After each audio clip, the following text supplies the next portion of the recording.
There we I think, go. Maddie, I'm going to have to drop out. This is just too unprofessional for me now. I'm out. All right, I got it for real now. Salutations, everybody. It is Maddie here, and welcome to episode 260 of the H.A.M Radio Podcast. And this is me, Karak with ACG. And I'm Dustin with Handsome Phantom. Dustin, I'm going to try my joke again. Now we've got everything working technically. Dustin, what are you doing here, man? Why are you back? I'm trying to figure that out because you invited me on this show as a more permanent role. And I don't really know why you did that. I think you may end up regretting it. You may not. So, okay. Hard to say. Okay. Well, ladies and gentlemen, yes, we finally filled the third hole in our podcast. We've had that existing for 2 years almost. And so we're really excited to have Dustin on. Karak is probably more excited than I because Karak finally has someone he can talk about TV and movies with. So, he can drop a random reference and not have my blank stare of like, yeah, pretty much. All right. Well, Dustin, we're excited to have you on. For those of you who are signed up to the Patreon and you hop into the Discord and ask questions, make sure you include Dustin. To those listening, be sure to give Dustin a warm welcome. Go ahead, follow him on Twitter at DustinCanFly. He's officially our third member, and we're stoked to have him. Dustin, when I knew I wanted to have you on, Dustin, is when we talked on the phone about, I forgot what we wanted to talk about, but it went from like what was supposed to be like a 20-minute call, just real quick, to like a 2-hour chat about everything. So that's when I knew. And, this is a compliment, by the way, but I got like lone vibes off of Dustin. Like just, whenever I pick a host or like collaborate with anyone, it's always like talent based. It's never, how big is your platform? It's like, how do we work together? And I thought we had good chemistry last episode. I really liked it. I'm glad Karak did too. And so here we are. Welcome to the show, man. Welcome to hell, really. No, thanks, man. I'm super excited to be a part of this. It was super fun. Obviously, we've worked together on a couple different projects now. So, and we obviously have a good flow. And being here with Karak, who's obviously legendary. And I didn't say this last week, but I've known about, your reviews, and you're just doing awesome work. But you just hit 500,000 on your Ghost review, right? More than that now. I do not check the views. Okay. Well, it's doing really well. It trended for a while, so I was happy to see that. Yeah. Thank you. So I am honored to be here amongst you guys, and hopefully I can serve the audience well. I know that there were good comments when I was on last time. Really appreciate that. And I think it's going to be fun. Which has not always been true. Yeah. Of some people we've had on. Okay. But we've had no issues with them, but Maddie's fans sometimes do whatever, right. rubbed a little wrong, and we'll see a comment and be like, really? What? Because we don't have an issue with a person, but you'll see like some other people did. Eventually I'm going to have some take that someone is just going to... You will. Yeah. So it's going to unleash the wrath of the Maddie audience. Right. Yeah, I think, well, last week we shit on Dragon Age, so we got that out of the way. Mm-hmm. And today, maybe with Assassin's Creed, especially, people might not be early. Yeah. now that Dustin's in and comfortable, he's like, all right, now I'm gonna really let him know what I think. Whatever your favorite game is, fuck that game. It sucks. just right off the bat. All right. Well, we're doing things a little bit different this week. We're gonna start off with the news, and this episode is gonna be mostly dominated by games we've been playing, because it's a relatively slow news week. But before we get into that, we do have one more announcement for this show. We're announcing a supplemental show that'll be on my Patreon every Wednesday.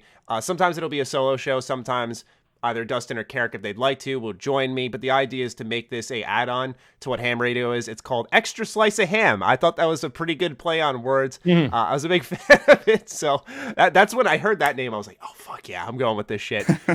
So the idea with it is that I get stacked up with a lot of projects, and a lot of people want me to talk about a ton of different games as I diversify my content.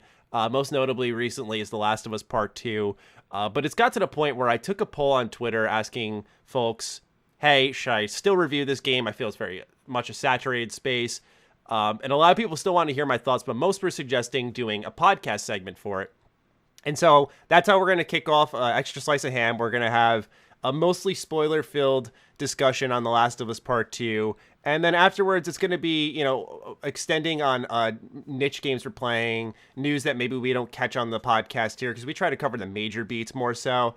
And it's a total add-on to the show. It's not going to be like, pardon me, you're losing anything when you're not listening. But yes, it will be patron only. It'll be available at the $2 level. So if you want to sign up, it's going to replace BFGF AFK, which we'll announce future plans for down the line. But for now, this is our add-on to the H.A.M Radio Podcast. We've been wanting to expand it in a number of ways, and I wanted to wait till we had a established third member to move forward with that idea. So, big moves in the H.A.M Radio Podcast world, but more importantly, let's get into the news, starting off with Metacritic. Now, Karak, you put us on to this here, that Metacritic's made a bit of a significant change. Would you like to kick us off?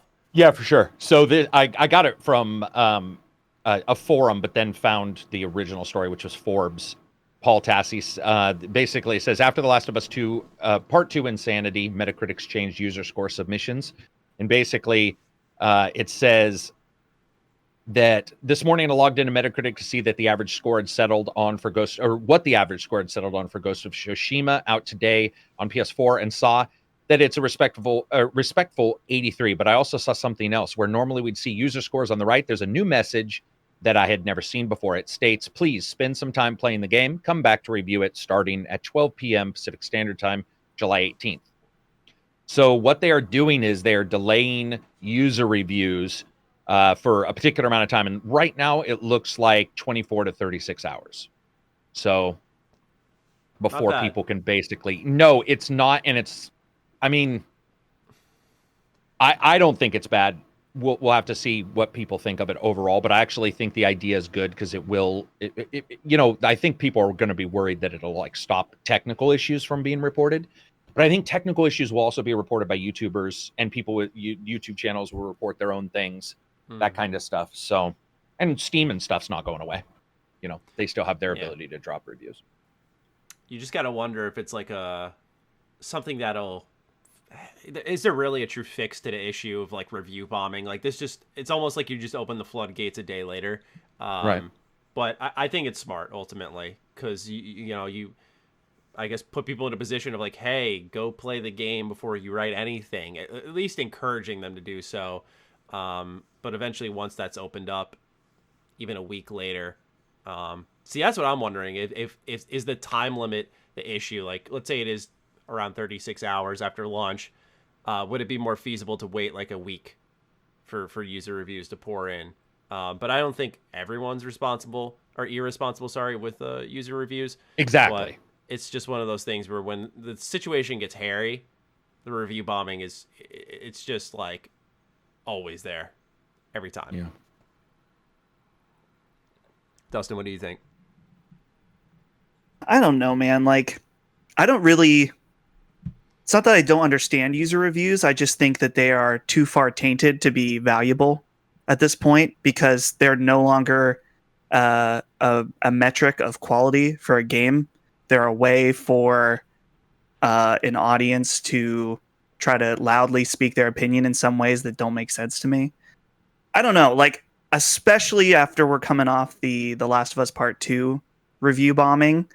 Like, there's been situations where I can at least understand what's happening. Like, if a game makes a really bold change and the community is not happy with what's going on, then they can use that as a means to communicate. And I understand that. I don't necessarily think it's the best way to do it, but I at least understand it. With The Last of Us Part 2, it's one of those things where I don't even really understand what the controversy is even really about. So it's one of those things that I think that pushing it to 24 hours, I think you're right, Maddie, and that it's just if the people want to say something, it doesn't matter if it's the day it comes out or 24 hours later, they're going to be there to give it a 1 star or whatever. So yeah, I don't know. That's why I just, at this point, I prefer OpenCritic to Metacritic, just because I feel like their curation of critics and the way they handle, because there's like top verified critics that are like the I think it's based on audience. I'm trying to remember. It's been a long time since we signed up for that. But there's like the very top critics, and then they have like a larger pool. And I just feel like it's a lot more organized with how they do different things than Metacritic. But I don't know. Yeah, or I wouldn't use Metacritic ever. I would use OpenCritic as well. But and it's 36 hours. I did get the official looking at here. But I think the one thing this will stop is, and even if it comes, even if something comes 36 hours later and states a 0 for a game, I think the big thing is that they just there has to be some kind of situation where you expect somebody to have touched the game before reviewing it. Mm-hmm. And it's not going to curb a bunch of the people that have issues, but even if it curbs 1%, if you look at how this occurs and what people have to deal with, I'm okay with that. Curb even 1% of this bullshit that's gone on, because some of the stuff has been crazy for how they've handled games on day and date of release. So at least this way you can say, oh, well, maybe they played it, because right now it's as everybody said, it's completely useless because they haven't played it. Like It's quite literally impossible for somebody so you're just sitting there going, you rated it a 0 or a 10, by the way. Let's not pretend for a second that the high scores aren't also completely questionable. Yeah. And you'll see like 10s and you'll be all, dude, this is a 60-hour game. Like, how's that even possible? And so it becomes this number that it's there for no reason. Here, it'll still be there for pretty much no reason. But at the very least, there'll be some time passed. So I won't have to worry about the bullshit that I hear all the time, which is like, well, 10,000 people gave it a 10. And you're like, yeah, it's still a shit game.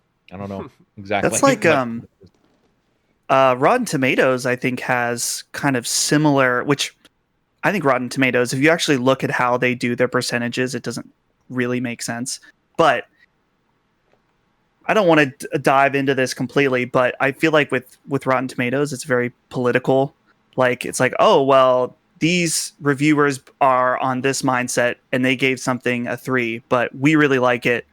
And we want to, stick it to the reviewers. And so we give it 100. Right. And then you'll see people on Twitter that's like, look at the audience score versus the critical score.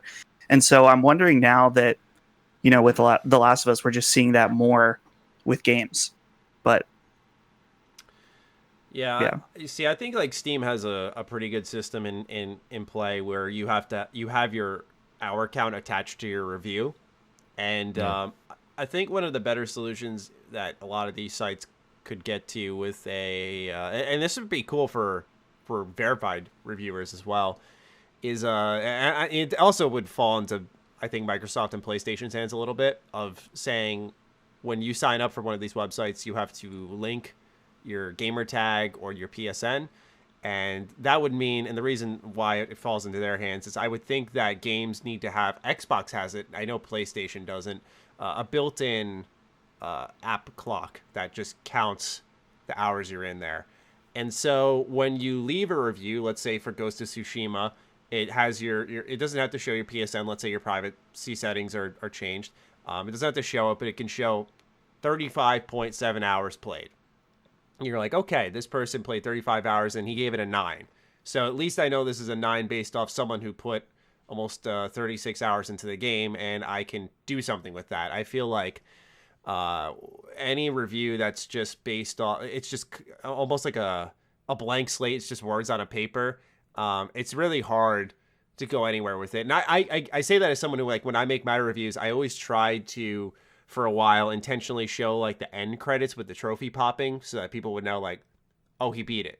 And so even if you disagree with me, you can at least walk away knowing like he beat the game and these are just his thoughts overall on the title. I think there needs to be a way to check the user reviews on that, and I think hour count is the best way, because you can use like the official means to say like, okay, this person's saying 50, this one's saying 45, and then when you see someone with like 40 hours logged, you're like, all right, this, and he's saying what he thinks about it, you're like, all right, this seems like in the ballpark of being reasonable. You could actually do something with that data versus just looking at a number and going, oh, okay, cool.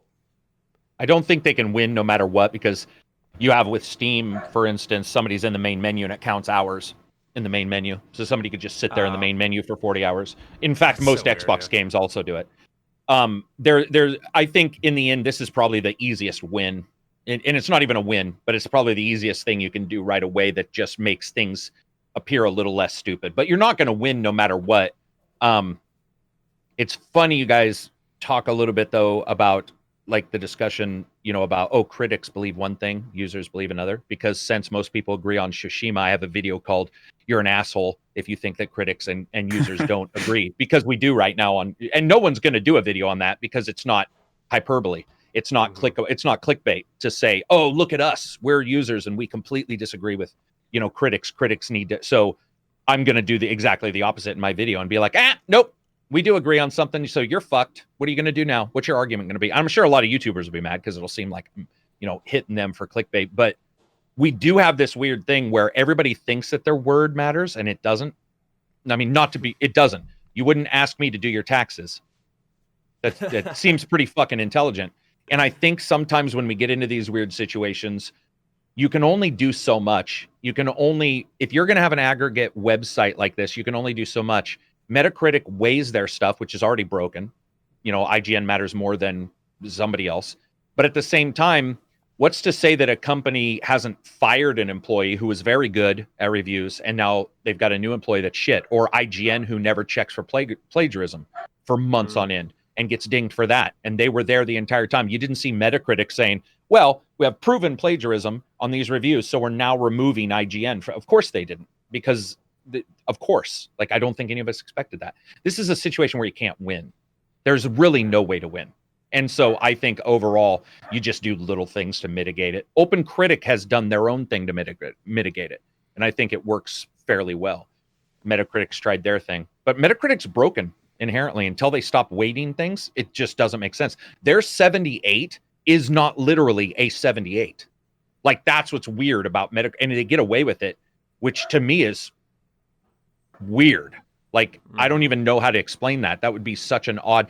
It would make sense. Like, I do more reviews than you guys, but that doesn't mean that if I say it's worth buying and you say it's worth buying, my saying it's worth buying should be more than you.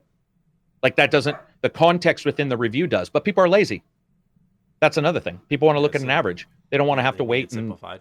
Yeah. For me, $60, you can bet I'm going to watch as many reviews and read as many reviews as possible. But some people are like, I have $60 and I want to buy it and I just want to be told what the number is, which is really weird.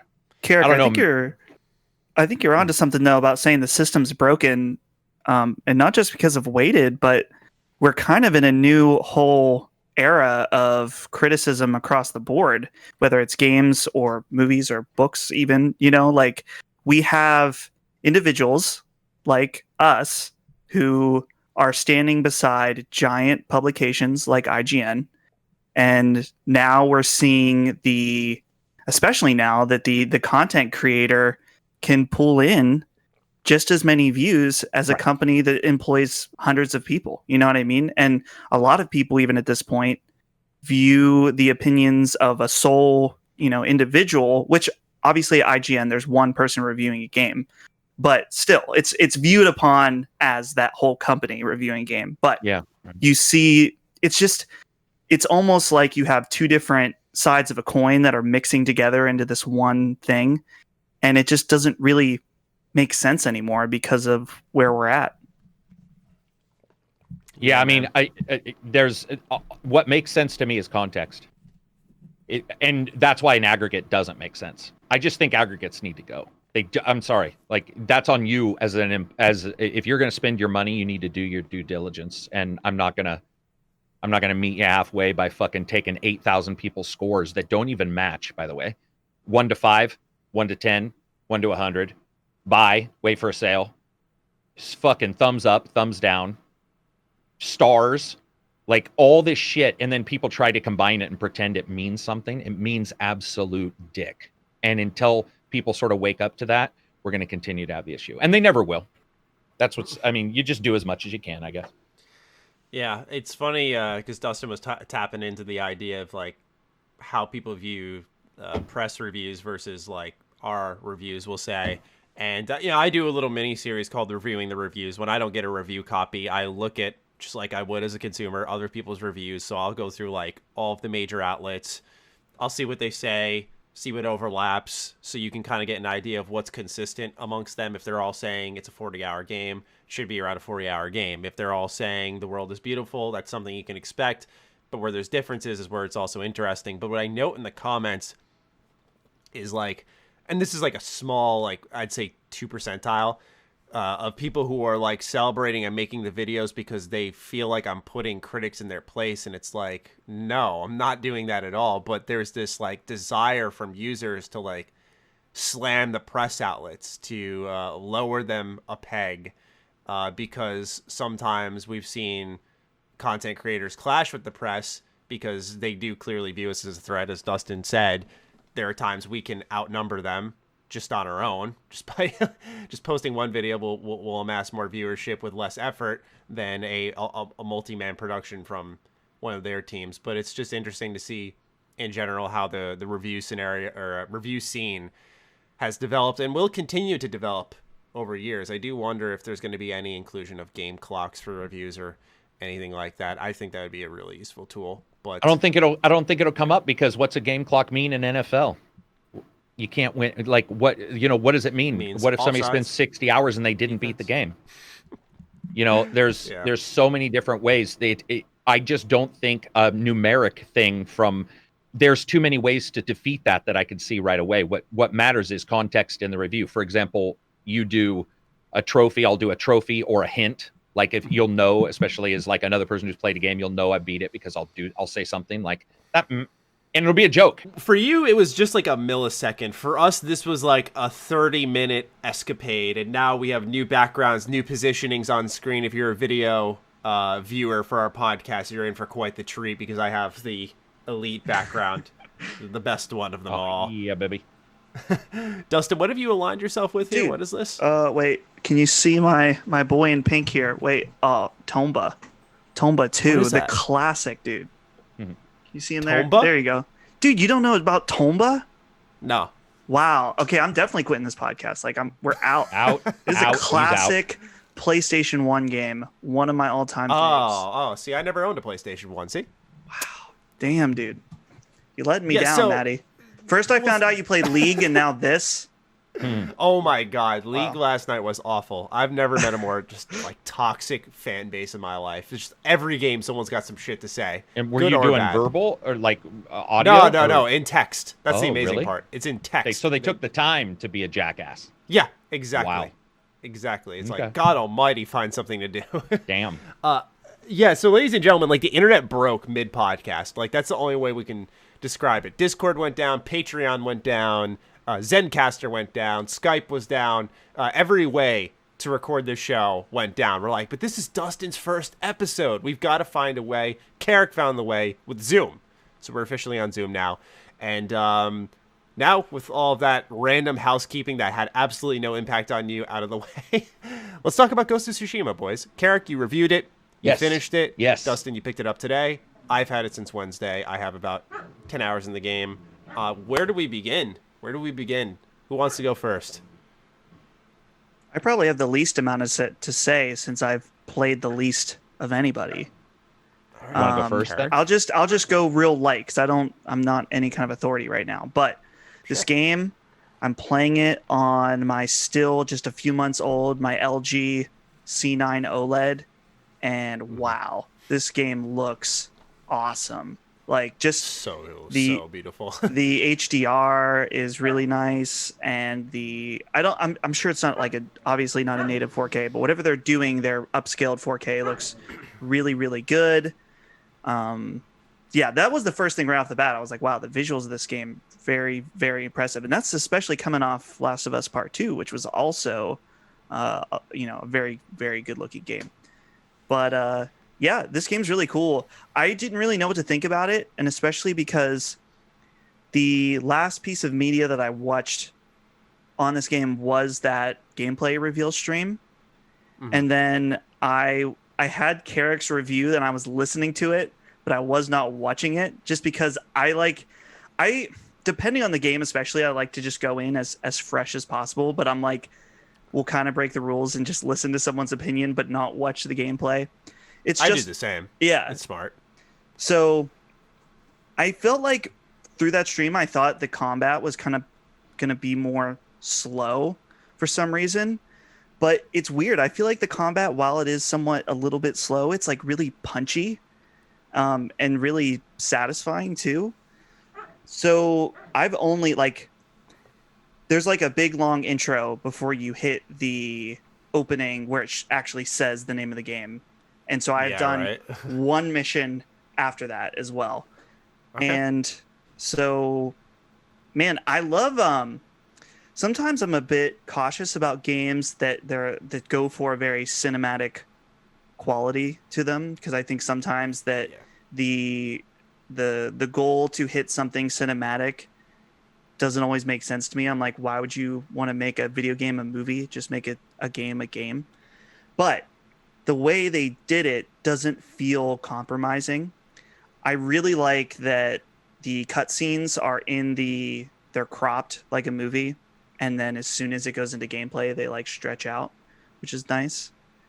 But early impressions are, I think this game is really cool. That's what I said to the other guys in my Slack. I'm like, this game feels cool, because you like, there's the whole feature where you go up and you do the standoffs, and that's really cool. The music is really cool, samurai movie music. Like, and I think Karak, one of the big emphasis for you was the audio, and so when I was playing, I was thinking about that in particular, and I had like my surround system up really high, and I was just blown away overall by the entire presentation. So I will stop there, just because that's really the extent of my thoughts, other than initial impression is very good. Very good. Very good. Very cool. Karak, let's get into your thoughts a little bit. You reviewed the game. You gave it a buy rating. Yeah. Let's talk about it a little bit. I mean, yeah, like it's awesome. I saw some people, you don't know what people are going to say when you're doing your review, which I know everybody thinks we're all fucking yakking, and occasionally there's a yak, but for the most part, you just don't. And so I didn't know what people are going to think. I saw some people saying it felt a little 1, 2, 3 on some of the collectibles and stuff. And I don't feel that way. In fact, I found that it's a game where, because the world is moving, and I did a walking the walk on this yesterday, but one of the things, excited to see that come back, by the way. Yeah, thank you. One of the things that they had decided right at the starting was, hey, we're going to make sure the world is always moving at all times, foreground, midground, background, like a movie. One of the differences between this and another game is most games are very afraid of a downtime, because they feel like the gamer will be like, there's nothing occurring. So you get Ubisoft syndrome, where they spawn fucking airplanes smashing into each other, Far Cry 5, right? You have all these mistakes. What happens here is there's barely anything. And in fact, most of the activities are less movement than you're initially doing. So you walk to go do a poem to then get a headband, but you sit to do the poem and do nothing. Or you go and chop bamboo, which means you're not doing battle. You're not moving around the game world. You're quite literally standing in place, hitting just a couple buttons. And there's various other mini games, but all of them have you actually doing less than more. And I feel that is only really working because the entire world is moving. So you're not visually ever unstimulated. Additionally, their LOD it's pretty much 0 point, as in it's all the way pushed out to 100%. So when you see something in that game, analysis paralysis is pretty easy to get, but they stop you from getting that for the most part. But anything you see anything that you see is there, and things don't pop in that are huge in front of you ever. So if you see a village, there will not be a village between you and that village. So a lot of games will do an LOD trick where they'll use like a actual picture of a mountain, a castle. But between that castle and the other castle, it has to transform into polygons using a switch. And then also you might bump into a village. This game doesn't allow for that. If you see a village, whatever you can see between that village and you is what's there. And it allows for you to take in Ghost of Tsushima as one whole instead of parts being loaded in like cells. In fact, Bethesda has an actual setting in their games that you can mod called cells on load grid. And if you add it, it will draw in more items in the game world. And that's quite literally what they're doing in Ghost of Tsushima. So the entire time you're playing the game, anywhere you look is exactly what will be there. There's a 100% visual representation. Now, it may become more detailed as you get there, but you'll see it regardless. And I can't even describe exactly how well that works, but it works so well because you can see a guard this big at a castle and a banner way out there blowing in the wind. Most other games don't do that. Most other games, in fact, look like a focus point where you can see their AI turn on when you get near them. And that doesn't happen either. Everything is available to you visually. And I think that those three things make the game phenomenally different when it comes to how you interact with it than any other game, because it allows for them to take particular risks that other games would have a real difficulty doing. They would almost feel like a survival game if there was like, if it was this lean and some of the stuff. Because dude, there were times where I was not, it does raise, but there were times where I was like, I wouldn't see a bandit, for 45 minutes. Sometimes you'll see them a couple times in a row, but there were times where I was just walking around and I'd randomly bump into a fox. It was just, and that was a big deal. It was just like, whoa, flock of birds. That's awesome. And in what other game would have you basically playing a Bob Ross simulator? Because that is what you're playing. You are quite literally walking around looking at happy trees and then slicing somebody in half. Also, the cutscene part is amazing. It makes a normal bandit battle actually matter. You'll walk up on a hill and the game frames it in a way so that every fight looks like the fight from a movie. Instead of, this is a bandit, it almost makes you feel like this is a guy here. Like this is the way it curbs, the way it truncates down, the way it adds the bars and then goes to the showdown moment just makes it feel like every single character in the game world is a bigger character than you would see in a Far Cry or you would see in a normal, a normal open world game. It's just, I think visually they've done a lot, including the wind compass, which is probably the best. The best adjustment I've seen, because me, I like no HUD in my games. That's almost impossible to do, and in this game, it is not only possible, it's pretty much how you should play, as much as possible. Yeah. That was the first thing that stuck out to me, man, was the fact that you can play this whole game without HUD. Yeah. You just have to look at the game world, because I made a little video talking about it today. I was not originally big on this game. I thought what they showed as state of play, it was not a good showing. It wasn't. And I still stand by that, but I definitely I kept an open mind, but I just wasn't interested in the game at all. And now that I'm playing it, I'm like, holy crap, I was wrong. Because that was the first thing for me. I felt I got yanked into the world because there was no gamification anywhere. Like, you can't lock on to people, so there's no HUD clipping onto enemies. There's no mini map, unless you want to press a button to bring it up, of course. But they just remove everything. You just watch the wind wisp, and you're like, all right, I'm going in that direction. And it forces you to just look at everything they've created. And so you touched a little bit, Karak, on how you'll bump into an enemy on a hill, and it'll feel like something straight out of a movie. And so I noticed right away one of my first dynamic skirmishes was in this little pathway. And it was a perfectly carved path, but on the left and right were these tall flower beds. And I was, when I was in there, they were I think going for some type of supplies, and it was just this beautiful fight where you could see the sun over the flower beds, right. And I'm like, this is just a dynamic moment.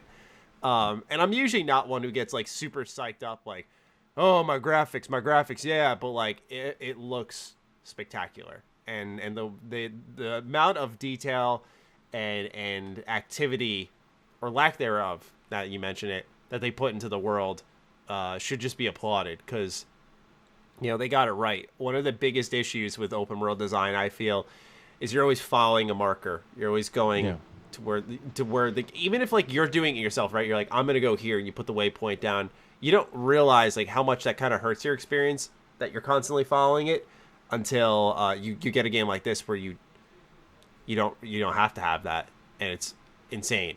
It's insane. I really appreciate that. I think. What did you think of the combat, though? Oh, sorry, you were going to say something. Oh no, that's all right. What were you going to ask? Combat? I was just going to ask what you thought about combat, because I really liked it. I was surprised at some of its depth as well. Yeah, I like it. I'm not a big fan that a stance won't hurt a guy very much.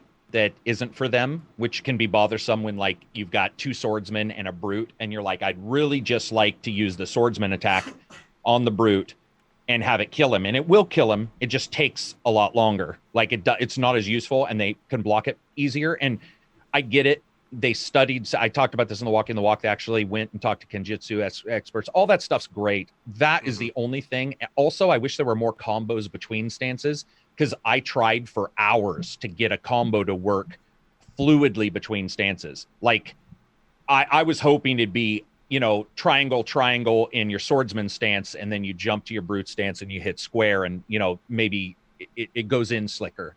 It didn't really do that. I did like that every block in every stance looks different. I thought that was cool. I actually thought they'd cheat where each stance would have the same block. But I think, combat wise, it was, the AI is not great, so we can talk about stealth, but when it comes to the combat itself, I think that feels exactly how it should, which, you're not hammering on a guy for very long. And that would make sense because it's a 5-foot piece of sharpened metal in somebody's guts. How many times are you really going to allow that to smash into you before you die? So it feels pretty good that way. Also, enemy makeup is fantastic. Their enemy makeup actually tracks how the Mongols used to do their enemy makeup. So for their patrols, 2 ranged, 2 people with shields, that kind of stuff is actually like how patrols would be done. And I thought that was very cool. And then when you go to a location, the way the guards are set up, I liked all that kind of stuff. So combat's good. Camera's a little fucked up though. I thought that. And even in the little bit I played, I was like, ooh. Yeah, it's like, rough. I don't know if it's because like it doesn't have a lock on. Well, at least from how I played, there's no lock on. There's a assisted aim, but the issue is lack of transparencies. What they should be doing is what Divinity Original Sin does, which is if you get a character and there's a mountain hill, you move the camera, the actual mountain becomes transparent and you can still see the guy. Here, the tent doesn't, the wall doesn't, the fucking whatever doesn't, and you'll be fighting sideways and your brain is so busy trying to listen to like the grunt so that you know to block it, because you can hear them actually inhale when they get ready to attack. So you can hear them go like, and so you can block without them being on screen. But yeah, dude, there's no transparencies on anything. So when you get in a battle, it can be rough. It can be really rough. Oh, it's going to close out Zoom for me. Is that what it said? Mine said it's upgraded to unlimited minutes. Yeah. What the hell? Okay. I don't know. That might be because of me, because of the virus. And they may be doing it for everybody, unlimited. Thank you, Zoom. Thank you. Nice. I was getting ready to pick up my phone to text you guys because I thought it was going to boot me out. Let's do it. But anyway, yeah. So combat in camera, can be a little rough for sure. Yeah, that's why I asked about combat, because I didn't know if it was just me, if it was just like my experience, but I was having a lot of trouble with the camera.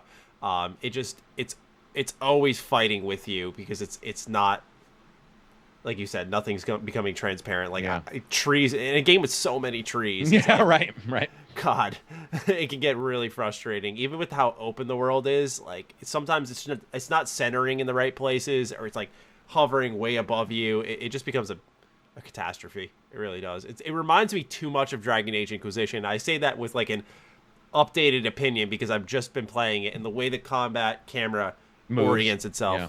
Same exact thing. It's scary. I will say this is probably one of the few I won't spoil it. I'll just say that when you get abilities later, the one thing I noticed and I talked about in the review that was unfortunate was Mr. Glowy Hands kind of special attacks when their hands glow. You can't turn those off. And the reason why you can't ever turn them off, even if you do expert HUD, all that, is because they didn't adjust animations for those when later you can learn to parry some of them. And so they have to glow.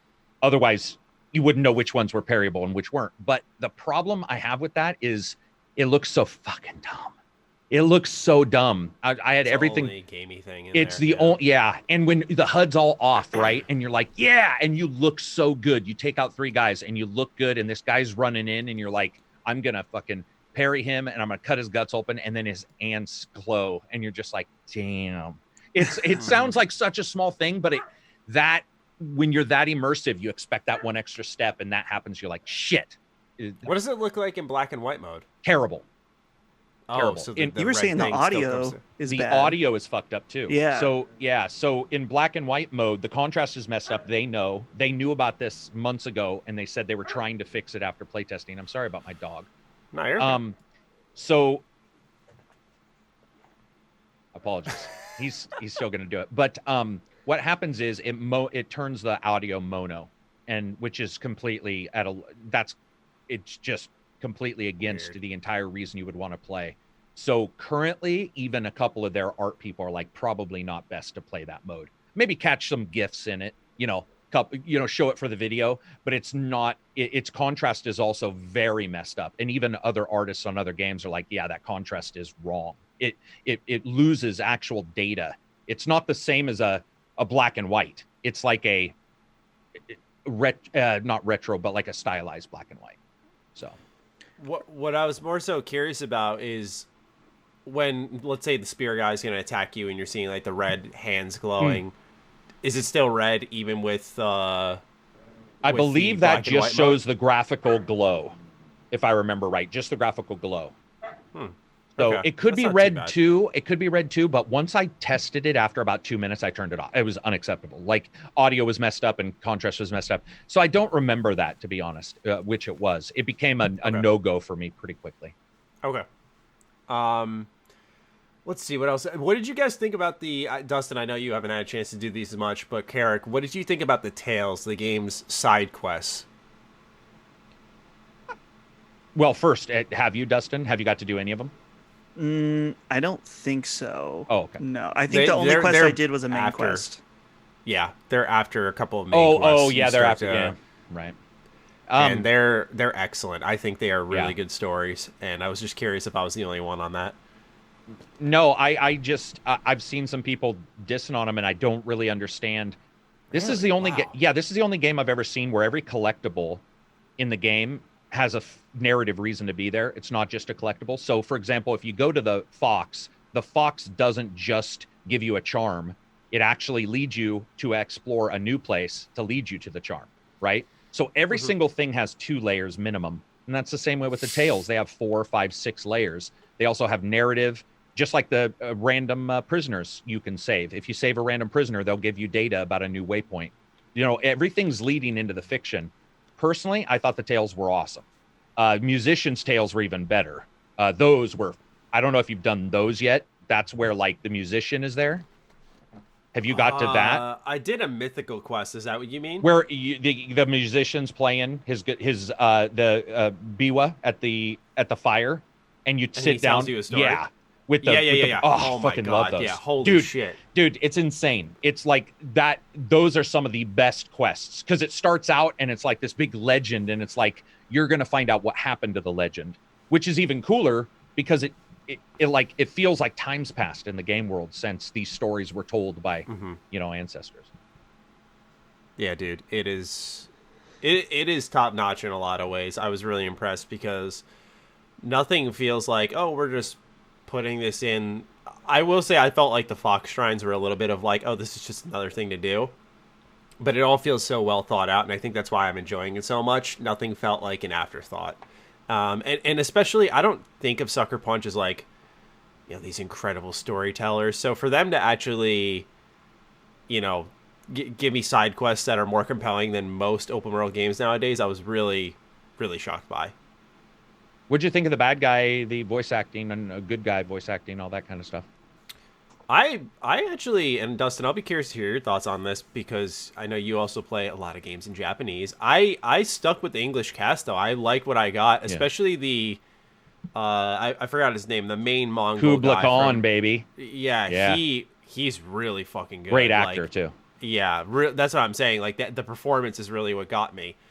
Just some of the moments that he has, it just kind of captured me, and he just gives a very convincing performance. But Dustin, I'm curious, what did you think? Were you playing on Japanese or English? I am playing in Japanese, but I'm very conflicted because lip syncing so bad.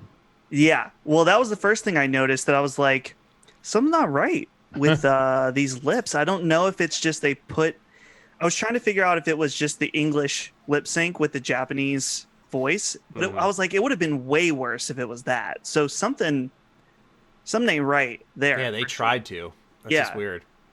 So the other thing is, I feel like, okay, my gut reaction off the bat, I was like, okay, I feel like playing in Japanese is going to provide the most authentic samurai experience or samurai movie, whatever.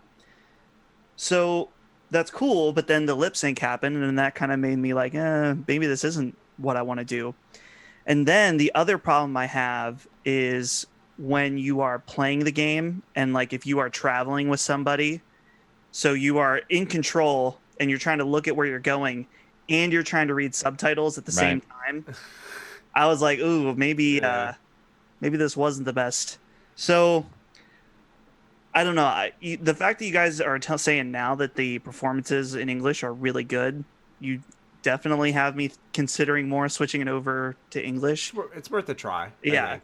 So I don't know. I mean, I thought the Japanese voices where it sounded really good. I mean, I can only judge them so much as, not a non-Japanese speaker. I mean, I've watched a ton of anime, but even then it's like, I don't know. It sounded cool to me. It sounded good, but yeah, the lip sync thing though is the most curious thing, and that was something that Karak, in your review that you had talked about. Is that exclusive to when you play in Japanese, or is the lip sync weird in English as well? Lip sync is not as accurate as you would want anywhere, but it is Japanese words trying to be lip synced to English voice. That's why you're noticing it being so weird. So yeah, you'll see the gibberish ending of words because Japanese putting endings of words we don't have, and they're translating that onto the like that weird lip syncing. And that's why for me the English, the moment I saw it and then the moment I saw Japanese, I'm like, I'm not playing, because first of all, I don't understand Japanese either at all, so I don't give a fuck. Like, I don't know. I can sound cool when I scream, but if I'm screaming in an alien language, I'm not going to know. Usually I think people just think the dub will be bad. Here, I think Jin, the actor who does Jin, I can't remember, Daisuke, does a really good job. And then the bad guy, Alexander, I can't remember his name, he does a fantastic job as well. So I just like, I'll stick with it. Because it like you said, also reading, or even the little incidental, when somebody, a little closed caption, when somebody does something incidentally, I don't want to miss it. So I was just like, I'll stick with English. And I think for this game in particular, it shows Sucker Punch probably focused on that. It seems like they focused on that more than, accurate Japanese subtitles. I do have a question for you guys since you've had more time with it. And this is just kind of a light thing that I noticed in a very short amount of time. And especially now talking about the Kirizawa mode seemingly having some issues. There was a couple other things that I thought were kind of weird. Specifically, I had some weird frame rate issues, specifically in cutscenes. Did you guys have that at all? It was like weird, like weird jitteriness, and it was in one of the flashback ones towards the beginning. I'll leave it at that. But so yeah, it's kind of interesting that it seems like this game, on one hand, I'm like, wow, this looks really polished and really, pretty. But then where it's like the lip sync issues, the black and white mode seems to be kind of messed up. So I don't know. I'm guessing a patch is in the works as we speak, probably before it even was, for the last few months has been in the works. So yeah, I didn't have any of that. The game actually runs really well, which is something that kind of surprised me about the title in general. I didn't think with how good it looks, how much it's doing, and its combat with, like, you can get a lot of things on screen, that it would run as well as it does, but it actually functions pretty well. You doing quality or are you doing? Is that like a PS4 Pro thing? Because I'm still running on the base PS4. Oh, okay. And so it's just. You're in good shape then. No, it's the weirdest title I've ever played on the PS. It confused me so much on the PS4 Pro that I didn't even trust the numbers I got from my software for frame rate, which was 30. So arcade mode or frame rate mode is still 30. It's just 1080p, and then and it's locked at 30. Where quality mode is quite literally pretty much locked at 30. But it's 1800 upscaled, and I think 18. I counted, like, I got somewhere between 1600 and 1800, and then it drops occasionally to about 28 during some battles, but it's rare because I was recording 70 gigs worth of movie, and there'd be no drop, and then a little drop here or there, not very many drops. It's weird because usually there's a bigger delta between those, and when I wasn't getting one, I was so confused. It took me probably an extra day of tech to where I'm like, I don't get it. I was telling my wife, I'm like, I don't understand. there's no difference between other than this resolution. I'm like, my software should be recording right, and I took out my separate audio recorder, my separate hardware recorder, and then realized one is locked and one is almost locked, which is quite unique. It might have to do with something with the way they're drawing foliage and their GPU's just maxed no matter what. But yeah, it's I think performance wise, I was really happy. I mean, for what we got, I was really happy. Nice. Yeah, let's we'll can it there because we don't want to go too deep for the D-man here or any of our audience who's just picking up the game this weekend. But overall, impressions are pretty positive off the bat. Now, this past week, which is part of the reason why we didn't have a podcast last week, is because previews went live for Assassin's Creed Valhalla, as well as Watch Dogs Legion. So Karak and I are going to talk a little bit more about that, our experience with the titles. And Dustin, if you got questions, I'm just going to go to sleep away. now. Yeah. I did not preview. Dustin, you'll be our interviewer. You can ask us any questions that you want. Perfect. Works for me. Do you have a question off the bat? Oh. We'll test you right away. I'm trying to I mean, this is difficult for me because I respect Assassin's Creed a lot. It's not like I don't think it's a terrible game by any means. I think they've had good and bad iterations of it. But from what I'm gathering as far as Valhalla is that it is really just I don't want to say continuation, but it's very much in the line of the Egypt one. What was that? Origins and Odyssey. And yeah, and that's kind of, Maddie, what you were saying in your preview video, right? Yeah, it's very, pardon me, it's very much inspired by those games for sure, which is to be expected. But I guess a lot of people, based off what I read in the comments, expected them to really take some huge liberties with Valhalla. I personally got kind of what I wanted, which was just a Viking RPG. I've aired some of my disappointments, and I'll do it again. I kind of don't like that they're keeping the Creed in the background.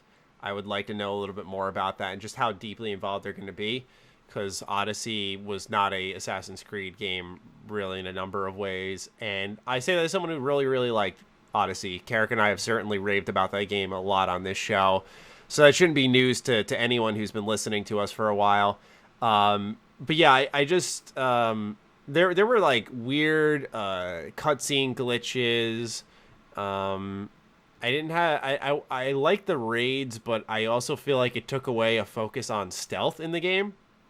You know, I'll be curious to hear what Karak experienced, but for me, when it came to stealth gameplay, dude, I had one opportunity to go stealthy, and that was really it. It doesn't mean stealth's not in the game. It just means that it's really not a focal point, or really a lot of opportunity is given. Like, it's usually like you take out a couple enemies and then it's just balls to the wall action.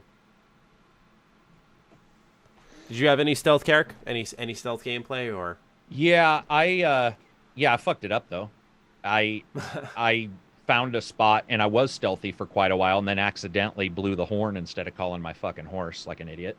So then we started a raid in a place I didn't want to start a raid, and had like a 35-minute battle. That was ridiculous, especially because I wasn't prepped, because I just jumped into the game and I was like, I'm just going to sneak around, either assassinate or just watch people and see what they do. And I was like, I'm going to ride my horse away. And I think it was left for horse and down or up for horn. And I just wasn't thinking. I hit horn and he blows it. And it's just like your longboat comes dragging up the beach, and all your Vikings leap out. And I'm like, wow, that didn't go the way I planned. My big issue, and I talked about this, I still believe that one of the major issues with Odyssey and Origins and prior Assassin's Creeds and moving forward is that the continued use of the same HUD elements cause you to always see the game through. It's almost like having a digital frame for your picture. Regardless of what picture you have, if that digital frame looks the same, there's a familiarity there. And that's what's happening with the HUD in Assassin's Creed games. And the HUD could have had hundreds of different, everything from, like the different runes. It could have done that. Instead, it had the bubble with 3 dots to say somebody to talk to. And you're just like, really? Like, that's so not Ghost of Tsushima. Like, they would have done a scroll. Like, why can't you jump into these game worlds and make them feel a little bit more connected in their HUD? And so you have this digital looking HUD and digital looking checkpoints, and then it's instead a Viking instead of your soldier from Odyssey. And yeah, I can see why people think it looks the same. I think combat wise, I had some issues, glitches. It didn't feel, it felt fine for where it was. I'm going to keep an eye on it though, because we aren't super far away. But I would say stealth was exactly what I expected from an AC game. I think people blow those out of proportion, because I'm replaying them right now, the old ones. And I got to tell you, not to be rude, they ain't as good as what people are fucking remembering. And this is what happens all the goddamn time. And so I'm sitting there playing going, yeah, you know what? The stealth isn't, there's these opportunities built in, but it's not necessarily a great deal better. I did like I don't know if I did. The right trigger, left trigger, Matty, left trigger ranged, right? Isn't that right? Left trigger was ranged specials and right trigger was... Oh, yeah. Right? The hotkey abilities. I think it might be flipped, but I know what you're saying. But the first one they give you is the fucking... This is why, Dustin, this popped up. The first one they give you is fucking Spartan Kick. And you're like, well, I just got that out of auto. So that was a big deal. Where it was like, no, guys, he's a Viking. The Blood Eagle is a particular Viking thing. Have him be able to do, you wouldn't be able to do that. It'd take you 5 hours. But there's certain things you could do in Viking fighting terms that they didn't really nail. However, 2 shields at the same time, pretty fucking awesome. That's one thing. There was a lot of the ability to do crazy stuff with weapons that Odyssey did not have. In fact, Odyssey got dinged in reviews for some of the things that Valhalla does fix. So that was cool. And graphically, man, it looked like shit for me, Maddie, because I was doing Parsec. And then when I got their footage, I was like, the game went from, I'm not lying, 480p probably when I was parsecing it to like 4K, and looking, admittedly, in a lot of places, fucking spectacular. It was weird to be like, oh, I played this. Yeah. I know, dude. I during my Watch Dogs Legion session, I had a fucking huge headache because it started to skip at one point. I was like, is the game lagging, or is it just like my internet right now? Is it their internet? Like, oh my god, bro. it was fucking ridiculous. But yeah, I had the same moment when I saw like my smooth 60 FPS, good looking gameplay. I was like, oh wow, this is a lot better. Okay, you gotta wonder if there's like a little psychological tool there. They're like, oh, they're gonna like it a little bit more now. Oh hey, I think the digital E3, they try. It'll take a while to fix, but yeah, I mean, it was an AC game, which I'm not even, like Dustin said, I'm not against. I actually like those. I actually think they've done, for that many titles, a pretty solid job. So, yeah, we were just talking about how it's pretty hard to pretty much release consistent 8s. Yeah, right. We don't do number scores, but like just to kind of sit in that area for most of your games for like 12 years. Far Cry hasn't, Maddie. Far Cry certainly hasn't. Yeah, so, New Dawn. Yeah. Primal.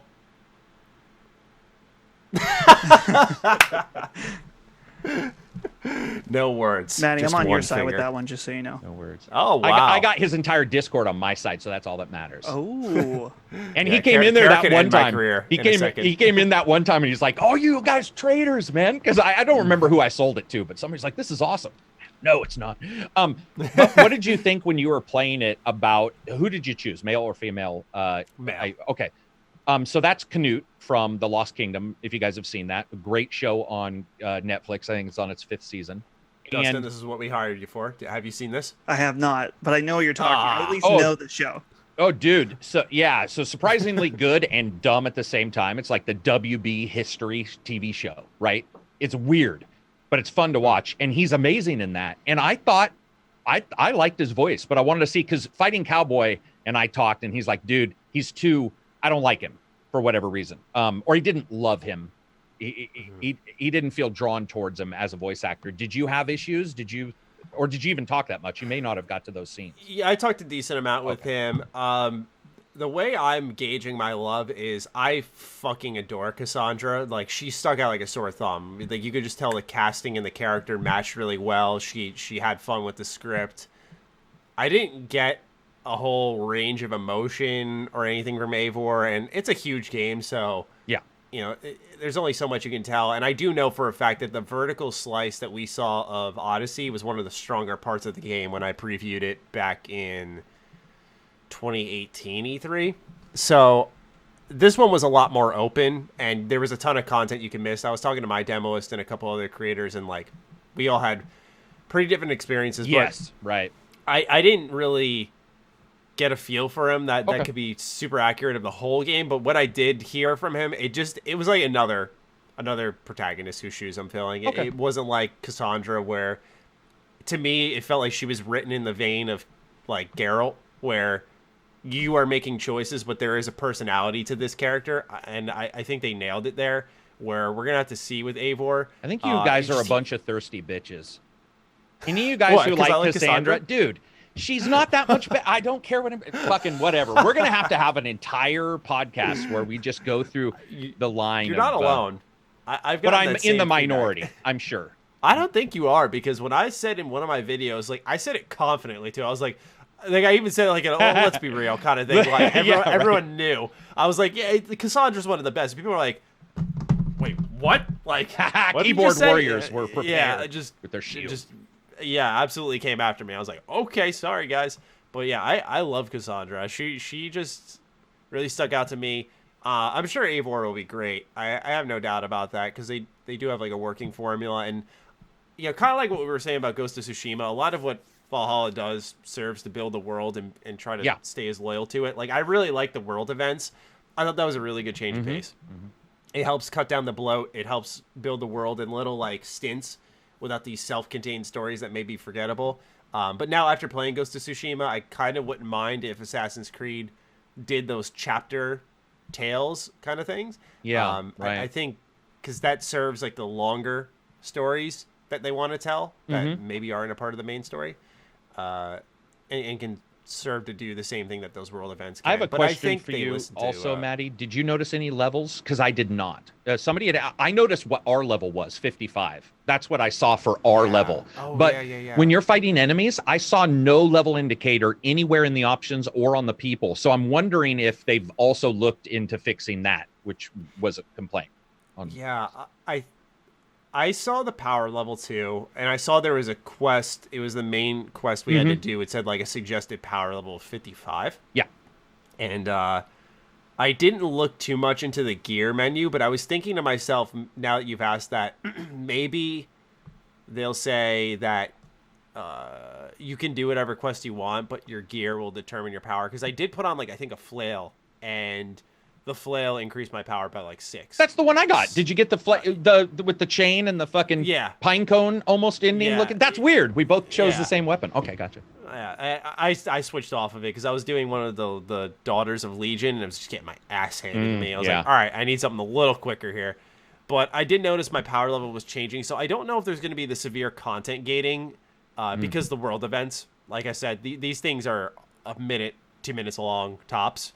And they do level you up pretty quickly. So I think the power and your level gating, I'll put in quotes, it is based really on the gear you get, which doesn't seem too hard to come across.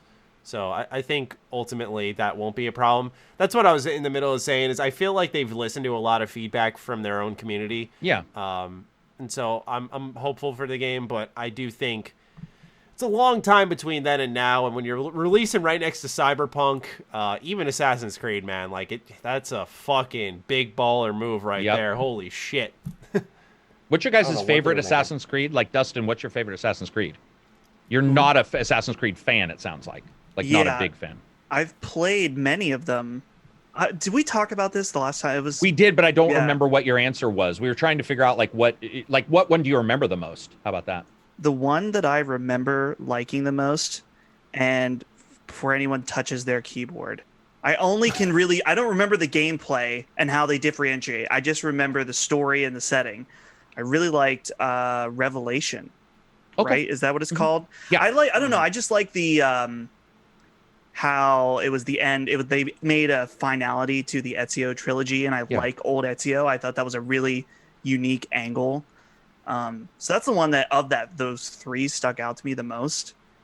But well, the reason why I ask is because maybe that's the thing, is like if we get done, maybe you'll have people. I feel that I didn't really remember much of the story of Odyssey, but I liked the systems. Where with like Syndicate, I remember the story and I don't remember as many of the systems. Maybe this will be the game Valhalla where we leave it, and maybe it'll be the one where it's just like, I don't know. I'm hoping it's not mediocre on both, but I'm just wondering if maybe with the story elements and the way it's all put together, I would like to come off of this one saying that like the story beats equal the gameplay beats of Odyssey, because I think gameplay beats in Odyssey were insane. Like that game is dumbly fun. Like I don't even know how to do. I just started that again, and I was like, I'm having more fun with this than I've. So it's going to be interesting to see, man. I hope, because nobody wants to make a shitty game, right? And this game's had enough issues. Our creative director just left, due to the some issues there. That's a big hit, right? And by the way, I don't think people realize that's creative director of Assassin's Creed games who's gone. So completely, yeah, man.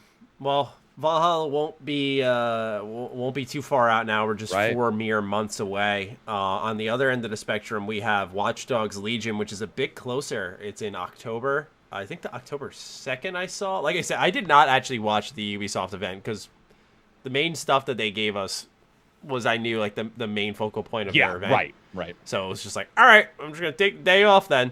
Karak, what did you think of Watch Dogs Legion when you put your hands on it? I will tell you this. I think it was Yong-Yi who had something I did not have. But what I did was I went through and I attempted to get repetitive missions from the characters.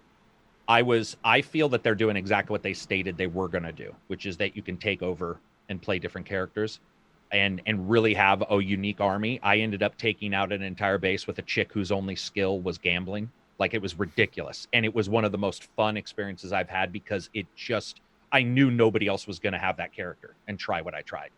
So those kind of things I think worked out really well. I also saved my own wife from being arrested by the cops, and it tracks that. So the next day I go in and I found the cop at his job, and it says was stopped yesterday by David, so-and-so, from arresting his wife. And I was just like, that's fucking awesome, because it all felt connected. All of that kind of stuff, understanding I didn't hate Watch Dogs 2. Watch Dogs 2 had issues in a lot of places, though. This one, so far, what I played, I enjoyed the hell out of, except for the gun battles. Oh my God, coming off The Last of Us into that shit show, holy fuck. I don't get it, because I was enjoying the running around doing, I had the spider bot. I don't know if you got that, but I had the spider bot, fucking taking people out. And then I got that gun, and I'm just like, it didn't feel good. It didn't feel right, I guess. Whether that's impact and sound, reverb, adjusting the low end of some of these guns so they feel, like you're holding a gun. But yeah, that was the shooting was not great. Yeah. Dustin, are you a Watch Dogs fan at all, or is this another one that you're like, eh? Well, the first one was something that I played for a little bit and became disinterested.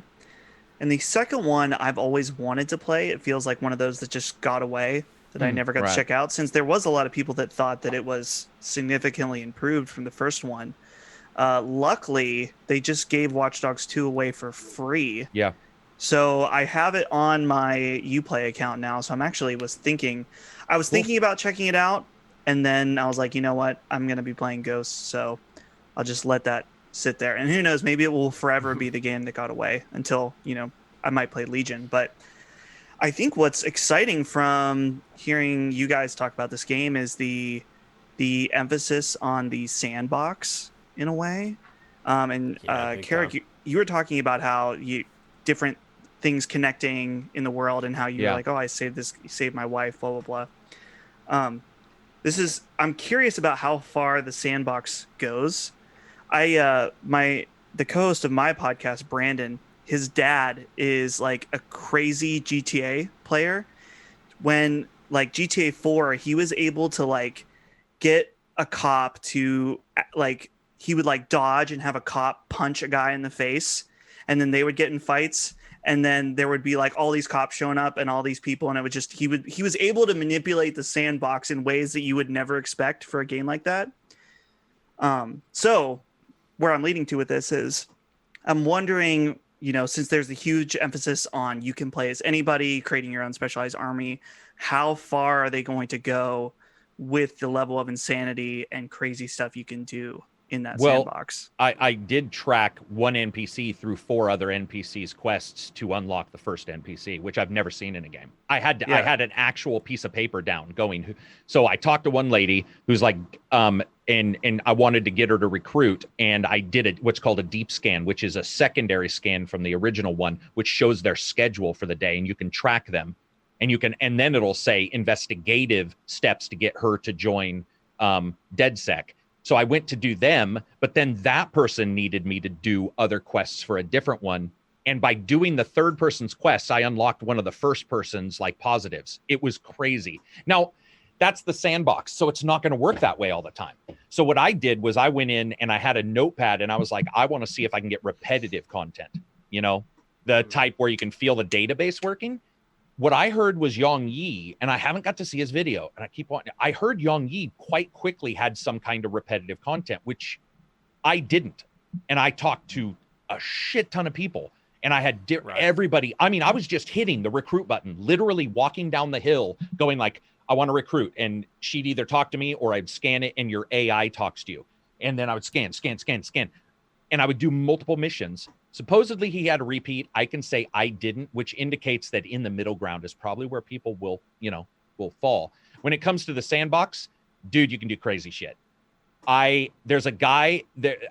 To give you an example of like some of the crazy stuff I had, some guys were being arrested. I was watching, not actually involved. I was watching. The guy tries to fight back against the cops. The cops are beating him up. People are starting to gather, and some are like revolting against it. Some are like, just go peacefully. So I run in and I try to attack the cop, and I miss, and I hit the old guy. So I cold cock the old guy out, who already hates DedSec. He drops. Then the cop's like, hey, I didn't need your help. And I'm like, wait, what? And then the people were like, hey, what are you doing? One side was attacking me. So I actually go in, and you're able to spray people down with an anti-camera glass, like powdered glass. So they turn into a hologram of the ground. So you can't see. So you can kill somebody, spray them real quick, run off, and the cops will come by and be like, where is he? And you can see like this predator looking effect on the ground, but they won't be able to see him. And dude, I was using it on people who were alive and they were running around. People were like, I can't see him. Where is he? It was so, again, that's just a snippet though. Right. Like that's the problem. Yeah. And I can only say what I saw, but I did hear at least one other person did see repetitive stuff. And Matty hasn't got a chance, so maybe he did. But so far, I was impressed with the sandbox part.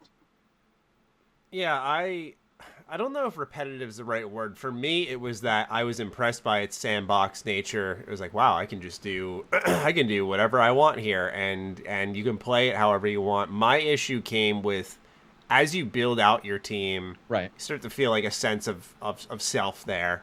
And then you learn you can like customize literally anyone. And that's a good thing and a bad thing. I think it's good because, it's a good thing because you can make someone into whoever you want. You can turn the construction worker you just got into a hitman and give him like loud weaponry, no stealth, remove the cargo drone for something else. But there becomes a lacking of personality to your team because anyone can be shapeshifted. So, like, I can just recruit. What I'd be more concerned about when I recruit people is their passives or their outfits they're wearing, and that becomes their only valuable trait. Like, I have a cop, I have a construction worker, I have someone from, I think it was called Albion was the name of the kind of like police structure there. And it's like, okay, I got these 3 people, so I can get into an Albion place when I want. I can get someone out of jail when they get arrested because I have a cop on my team. I can get into a construction site. And since I can customize them and they don't have like their own set loadouts, I think the game kind of works against itself. So it's really cool almost having like Pokemon in there where you're catching people and putting them on your team. But that's like if you just want to, at least for me, I feel like if I tunnel vision it, that's a really cool feature. And I think it works well. And if they can build upon this pretty easily, which I think they're going to. Otherwise, I doubt they would have spent this much time on the game. But I really do think that the customization for and this is coming from someone, I love RPGs. Like I love putting my hands on literally anything in game. But I can't help but think that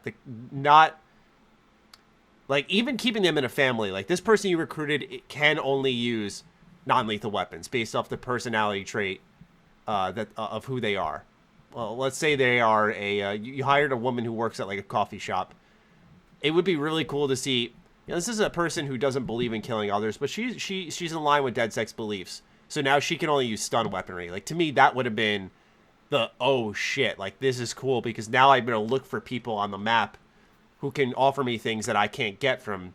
So you'd want something past the passives, like an act. Yeah. Oh, yeah, I got you. Yeah, because the passives are very cool, but I can see what you mean. So it's what they have is excellent. I don't want it to sound like I was disappointed, because it is still very fun to go into a location and just see all the different ways you can tackle it. Yeah, it's crazy. One of my favorite things with Watch Dogs is creating havoc from a mile out. Mm-hmm. So originally it was like, okay, I'm going to go through this camera, I'm going to activate the grenade in this guy's pocket, I'm going to activate this, but it's all through camera work. So I was like really happy to see in Legion that I could take over drones from a mile out. Yeah. And so what I was doing was taking over a cargo drone. I was just fucking running people over. Me too. Me too. And I was like, this is great. Like, this is what I want, man. Like, that is...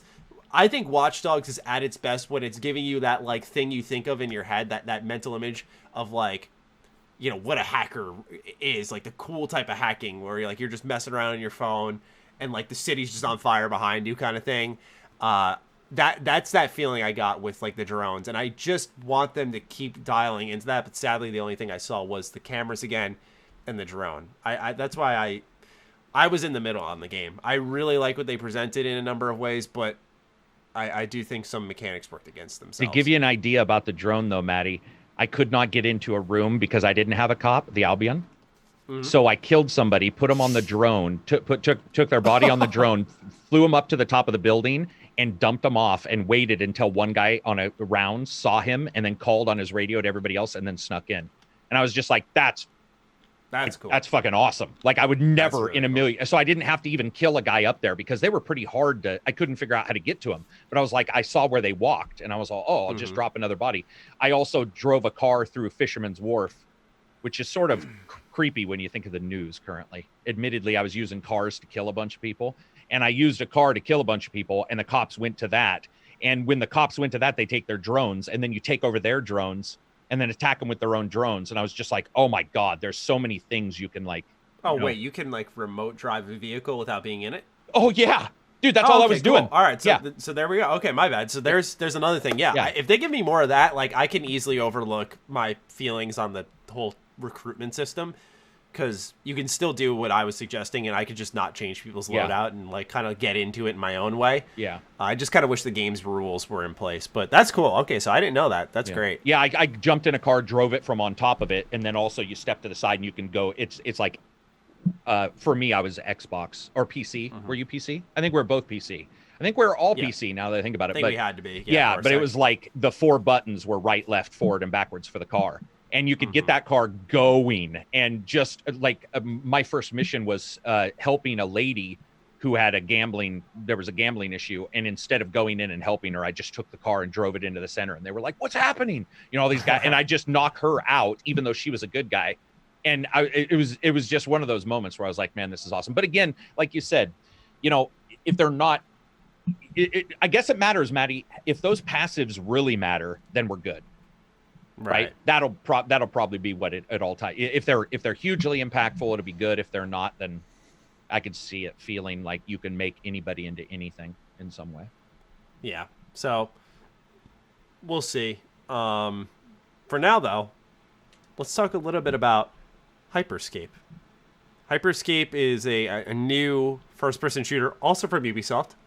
Karak, you talked about it a little bit. Dustin, have you ever played a little bit of Hyperscape? Have you gotten a little bit of that in your life? Actually, I booted it up a few days ago and played through some of the tutorial stuff, and I was like, this is one I need to play with a friend, I think, for the first time in order to actually see what it's about.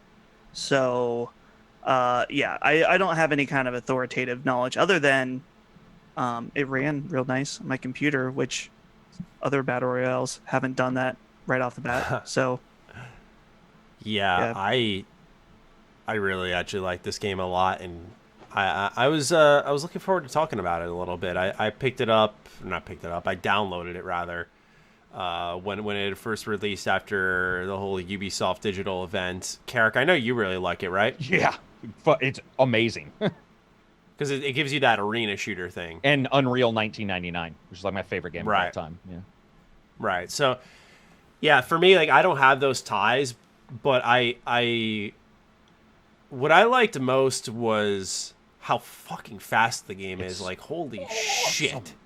Holy shit. Like, dude, you're constantly mantling, sprinting, jumping, hitting a jump pad. It doesn't slow down for a second. And I like how it's constructed, because no matter where you go on the map, there's no, like, safe area to drop on the map. I think I can count. I played for, like, 5 hours total. And there's really only been 2 times in those 5 hours where I dropped and no one was there to engage with me right away. Yeah. It kind of takes the dull, long droughts of combat completely out of Battle Royale. And I don't really know how, in a way, they did it, because eventually people die on the map. And so you'll have, like, a minute stretch where maybe you don't see anybody, but, like, it just picks right up. It's insane, man. It just goes. It just keeps going. And the looting that they did is a godsend to me, because it removes a lot of the RNG. It's the first Battle Royale I've played where I'm like, everything's useful. Yep. Everything's useful. And that's so good to see. What'd you think about the leveling up of items? I thought that was the best idea. Yeah. If you grab 2 guns, absolutely. it just levels up the gun you've got. I think that's so good, because what happened was, when my friends and I were playing, we had a full squad.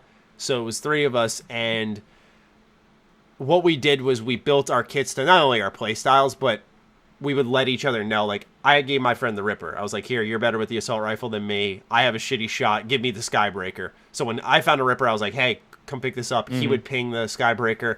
And when we got into combat, we would try to orchestrate it so we were playing to our strengths. For me, I was trying to go up in the air as high as I could, use the Skybreaker, and just, like, rain hell on people for 45 damage and let them clean them up. And so it was like this weird cooperation. But here, I want to get your thoughts on this. But the time to kill, do you think it's good? Yeah, it was for me. Okay, I just don't think I'm that great at the game. I just want to know if, no. No. I'm not either. I'm terrible at it. No, dude, here's what happened. I was good when it fucking first came out. And then you got 8 hours of people playing, and then 12 hours. And I jumped in the next day, and my body was made of handles, and that fucker climbed me like no human. I couldn't even figure out where enemies were coming. I thought I might have told you this. I died so fast one time that I get giddy, because I want a game to be so fast that your brain there can't think. That's what I like. That game is that fast. And I got killed and was like, I have no clue. I literally have no clue what happened. Like, how did I die? And then, because you stay alive, when you're a ghost, you don't stop the game. As a dead character, you have complete usefulness to your team. So the idea that I was still able to run around, and then I see the bad guy come down the steps, I'm like, that's son of a bitch who killed me. And there's that feeling of, then you tell your friends, if you're playing with friends, hey man, he's coming down the steps, and you're able to stay playing even though you're dead, is phenomenal. And yeah, I admit, dude, I've only got 2nd place total. I've never beat it yet. I've never, got on a winning team yet. Either. 2nd was the best, and it was tough. I felt like I had battled, and I like that. I want it that way. I don't know. Yeah. It feels like a battle royale where the victory is actually, like, legitimately. Yeah. Oh fuck yeah, I did it. Are you? Yeah, dude. Dustin, are you a console player or a PC player? I forgot. Both. Both. If I'm playing an FPS, though, I'm gonna try as hard as I can to play it on PC. Okay. Gotcha. So, yeah, I'm really curious though. About a month and a half ago is when I stopped playing Warzone. I was, like, consistently playing Warzone almost every day, which it's interesting how these games work, because, and Karak, you kind of touched on this, is that the way that the player base changes so quickly. For me, like, Warzone is at the point now, like, there's the month when it first comes out, and it's like no one knows what they're doing. Right. And it's great. And it's like, this is super fun. I have a chance to win, and you start to get better. But as you get better, everyone else does. And then you start to see people fall off, right? Because there's either new games or new things, whatever. And so Warzone now is so hard compared to when I first started playing. And that's why I stopped playing. It was just like the even as a person who played it almost every day, the community and the people that played that were too hardcore for me at that point. Like I'm just like, I just don't have the skill. And it's not that I always have to win or anything like that, but so jumping into Hyperscape sounds super fun right now, since it's, you feel like you have a shot at least for a little bit. But I don't know. I'm thinking, Maddie, I know you're taking a break from streaming, but it sounds like we're gonna have to do a Ham Radio team stream of Hyperscape. Yeah, I've been wanting to get back into it. I've been under the weather this past couple of days. I've had like a little bit of a sore throat because I was gonna come back to streaming like either today or yesterday. I was planning on it, but then I was just like, "Fuck!" So I had to wait it out. But yeah, that'd be a great idea because that game is super fast paced. I imagine it's fun to watch. Yeah, we did a stream and we lost. Well, we were winning, and then I got tired. And I'm telling you, Maddie, you can't. You gotta, dude. So if you're under the weather, bro, you need to juice up. Like I was like, oh man, I'm getting kills. I'm not dying. I'm getting a good number of kills. And then even the slightest, like energy lull, it was like, and you were still getting the kill, but you could tell, could tell. And I think the cool thing is like you said, teamwork is going to matter in this game. The teamwork of a dead character still having complete usefulness, and the ability to respawn somebody in two places, either official places where people may watch and wait for you, or wherever you killed an enemy, which is phenomenal game design. Like whoever designed some of the little ideas in this game and put them all together deserves an award, because the idea that I can choose to not kill somebody because I want to kill them maybe closer to my side where some enemies aren't, so I can respawn my friend, is phenomenal. I've never even thought of that before. And then the sound design, I don't know if you noticed, Maddie, but everything's glass. And so you can, and it's really augmented. So we were breaking glass and running off and waiting to see enemies come. And that one time we broke the second story glass, came out running, and those guys left in the second story and we were leaving the first story. I'll probably remember that moment forever because it worked. Like it's where you were like, holy shit, an idea we had in the game battle moment played out exactly as we thought. And I don't know about you, Maddie, 8 weapons is what we had for the version you and I played. They said more weapons. My question was going to be, how many weapons? Are you okay with 8? Did you want to see more? Because that, to me, I don't know if I want a ton of weapons in a game like that. That's the thing I was saying to my friends is I'm kind of nervous for the game's future because it felt like everything worked fine right off the bat. Yeah, it really did. Because as someone who's not that great at the game, I don't want to call for like changes. There were some weapons I was like the Komodo, like the grenade launcher that you shoot and it instantly blows up. That was one I was like, I don't know, because does the game really need 2 grenade launchers? Right. One that you can use interiors that bounces around, the other that instantly blows up? I don't think so. It's good to know that there are these types of weapons for people like myself, like the Skybreaker, which is this kind of high risk, high reward. I felt like I just functioned better with that in a sniper because I just needed to make that one shot count versus having like really good aim the whole time. But that's the thing I'm worried about. It doesn't feel like it needs a lot of change, but obviously to keep people hooked, they might even just force change to make change happen so that people are like, things are happening in this brand new game. Wow, changes. And yeah, man, I would love to see them leave it as is for the most part. And if they're going to expand anything, maybe movement mechanics of some kind, like add a new power on the map, a new ability, like dashing or something would be really cool. Because the abilities are great as well. They all have their own respective uses. I've had moments where I have shockwave and heal, and I'm like, I wish I had teleport, which I guess is the dash I was talking about. But there's just so much use for everything that it kind of works against the game, because there are moments in battles where you're like, if only I had this, and you're like, is that luck? Did I not plan right? Am I not playing to my strengths? But yeah, long-winded answer to your question. I wouldn't want to see many new weapons personally, but that's just me. It's also the first game I've ever seen where when the game world it changes because of the Twitch votes that they did. So you get low moon gravity, where teleport goes from being incredibly useful to the worst decision you could possibly have in your life. because you'll have teleport and you use it. I usually was using it to get to the 3rd story of every building by leaping up, looking up, and hitting teleport, and it allows you to get a boost dash. But when you're in moon gravity mode, you're stuck in the air, and snipers can snipe you. So I would have dash and be like, "Yeah, I got dash. I'm doing well." And then moon gravity turn on, and I would forget.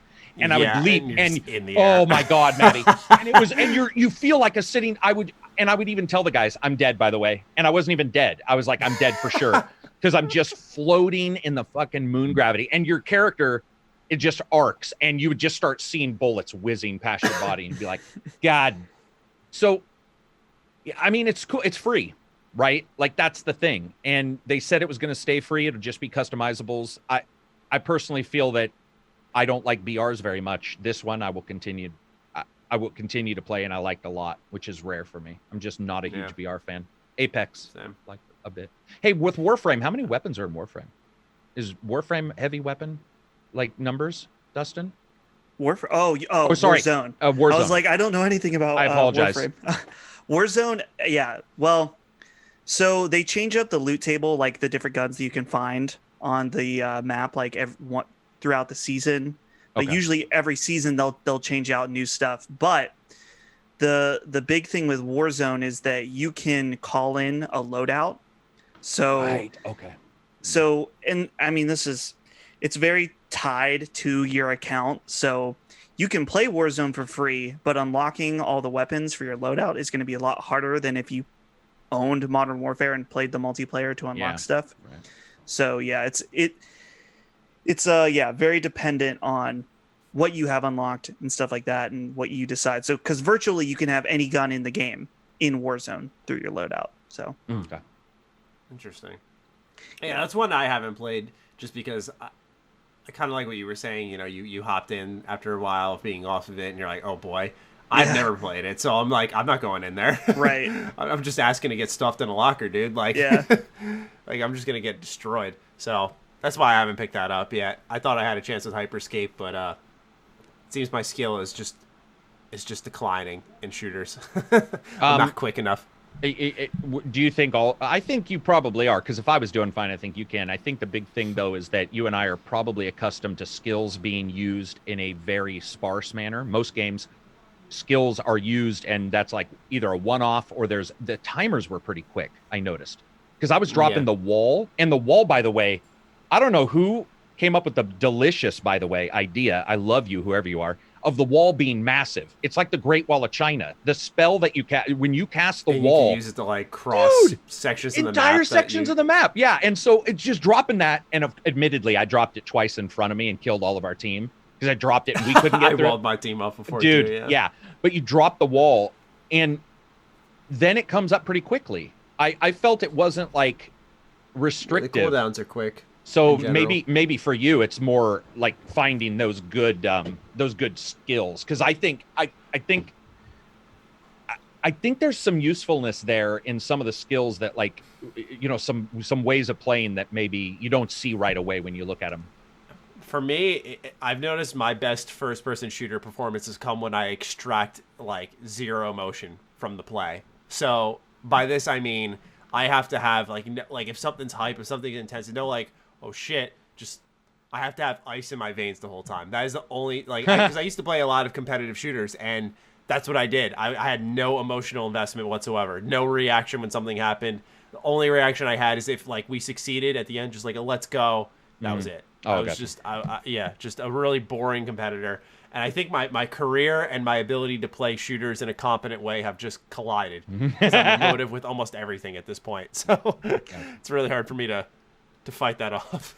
This is a little random. Speaking of skill set and shooters, I feel like I had a revelation through playing Warzone that I switched to playing. Let's get real nerdy shit here. I switched to a really low DPI on my mouse because I was like, I think a lot of people that got reactions like, oh, super high DPI, you can move in 360 or do whatever you want really fast.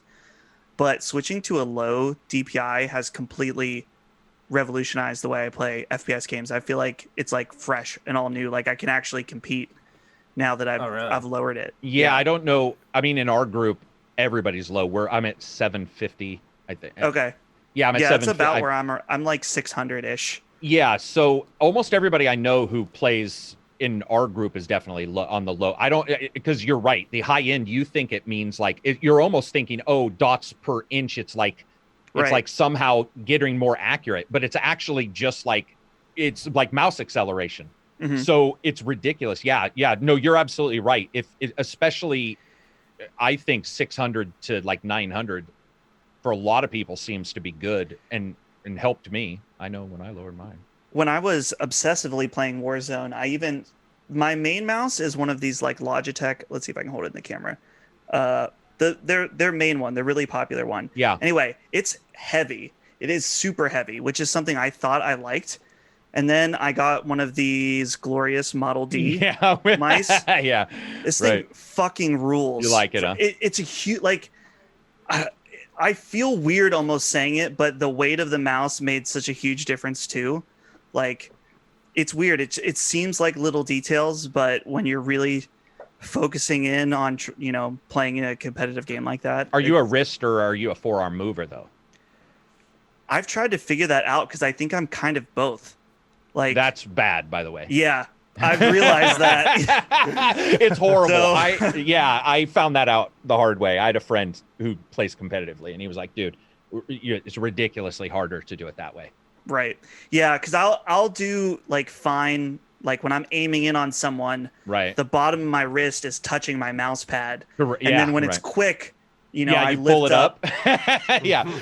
Which I found out, he was like, dude, the tendency of a lot of people, not everybody, some people are really good at that, but the tendency to move your your wrist a little bit while you're moving your forearm is quite high. So your aim goes to shit.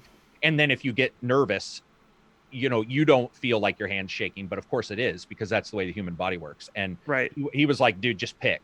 He's like, I can help you if you pick. And, there are positive and negatives to both. But I picked wrist. And then low DPI. That way, like if you have your finger shakes or whatever, then low DPI, you're not fucking whittling everywhere. Yeah. But that's funny. You and I are both the same on that. Yeah. Using both and looking like a damn monkey scratching around on the mouse pad.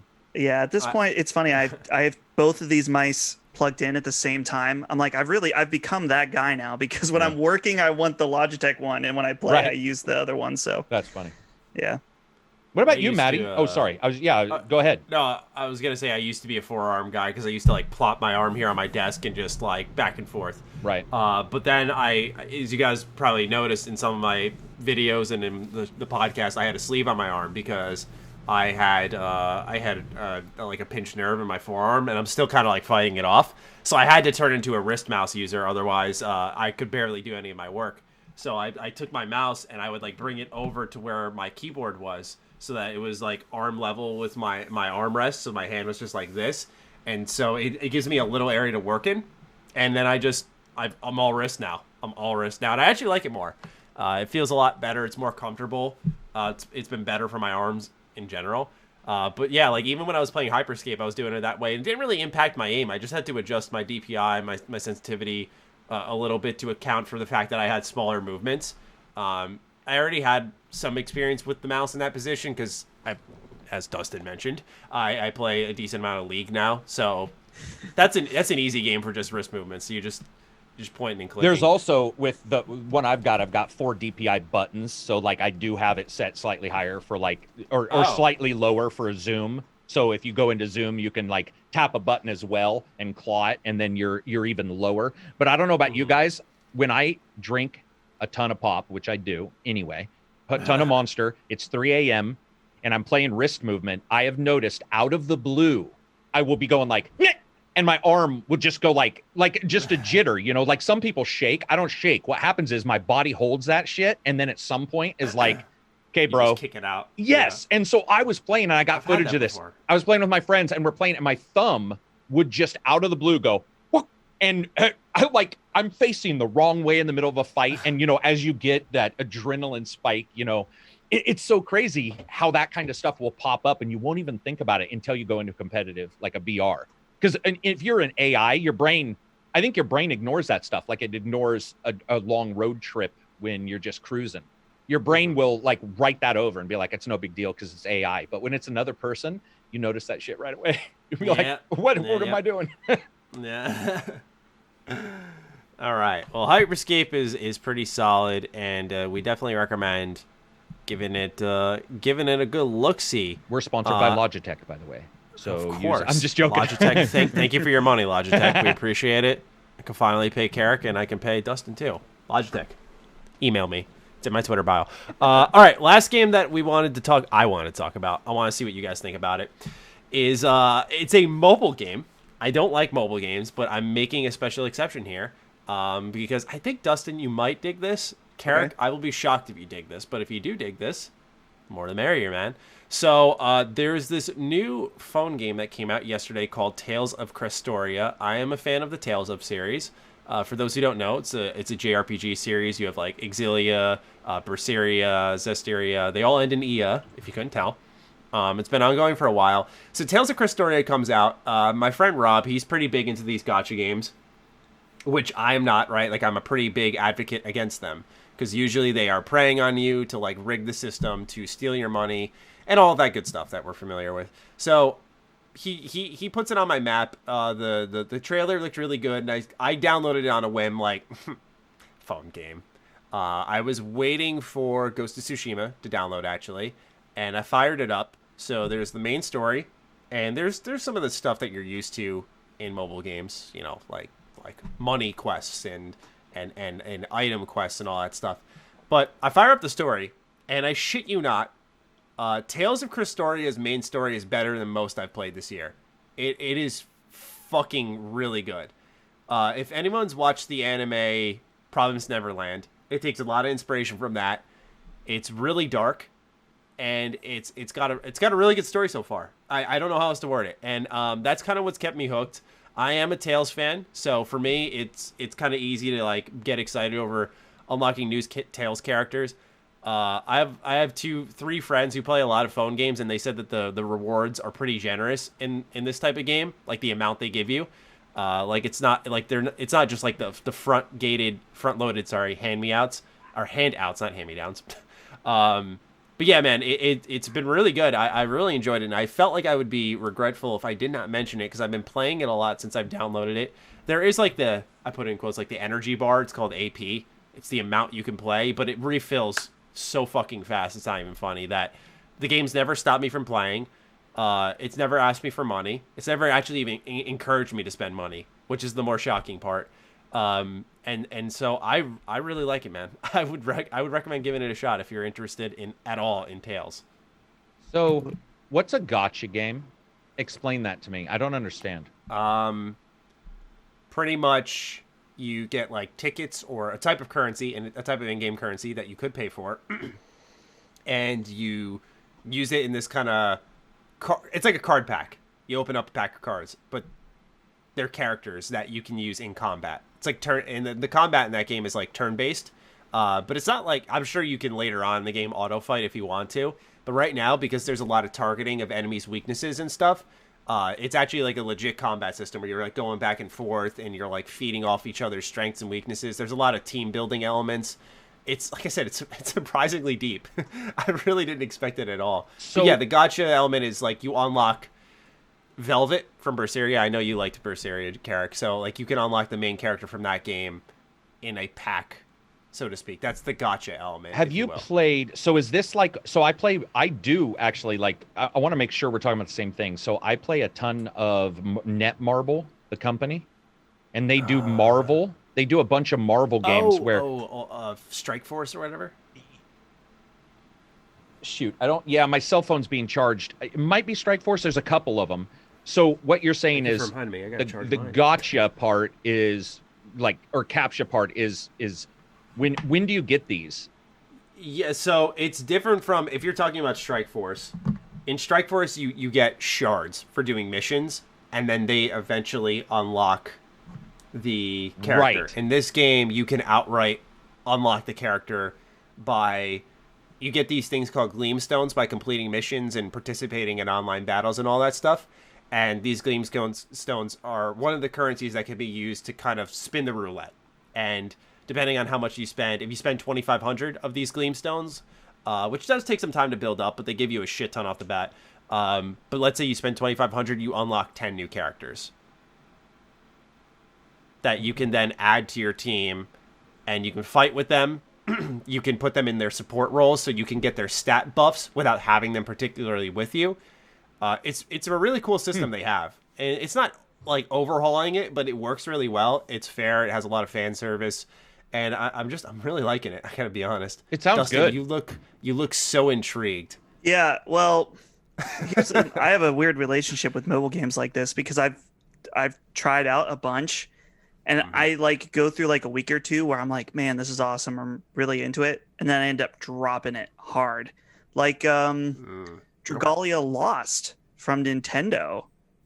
Do you guys remember that? I remember hearing that name. Yeah. Yeah, so it was one of the earlier Nintendo iPhone games that they put out, and it kind of has like almost like a Diablo feel to it on your phone, which I really enjoyed it and was getting into it. And then it's just like felt like I was doing the same level over and over and over again, and I was just trying to unlock more characters. I don't know, something about it just eventually made me lose interest. But Right. You've intrigued me enough that I tried to download this Tales game on my phone. I'm out of storage, so I need to figure that out later. But I also the other day I downloaded. There's a Yoko Taro mobile game. See no Alice. Yeah. Yeah, I downloaded that, and then I really needed storage to like record a video, so I deleted it. But I was wanting to check that out. I tried it. I didn't like it much. That's why I was like, I got to talk about this game, because I did try a mobile game recently. I was like, see, this is what I mean. I just don't like this shit. Like, it just felt thoughtless, personally, for me. Yeah. But then I downloaded this, and I was impressed. Like, they even took animations that were straight from, like one of Velvet's Mystic Arts is Lethal Pain, and they put it to a T in this mobile game, and it looks great. Like, and like, you have Lloyd from Tales of Symphonia, and I forgot his like Phoenix Rising or something. Like, they just have a shit ton of fan service, and it's just amazing to see them like all updated. That's cool. Yeah, I really do like it, man. It's good so far. I'll admit I've only been playing it a number of days, but I've been playing consistently. It hasn't stopped me. It doesn't even give me a shit ton of notifications either, which is something it's a pet peeve with mobile games. Like, I'll play you, just leave me the fuck alone. You don't got to remind me.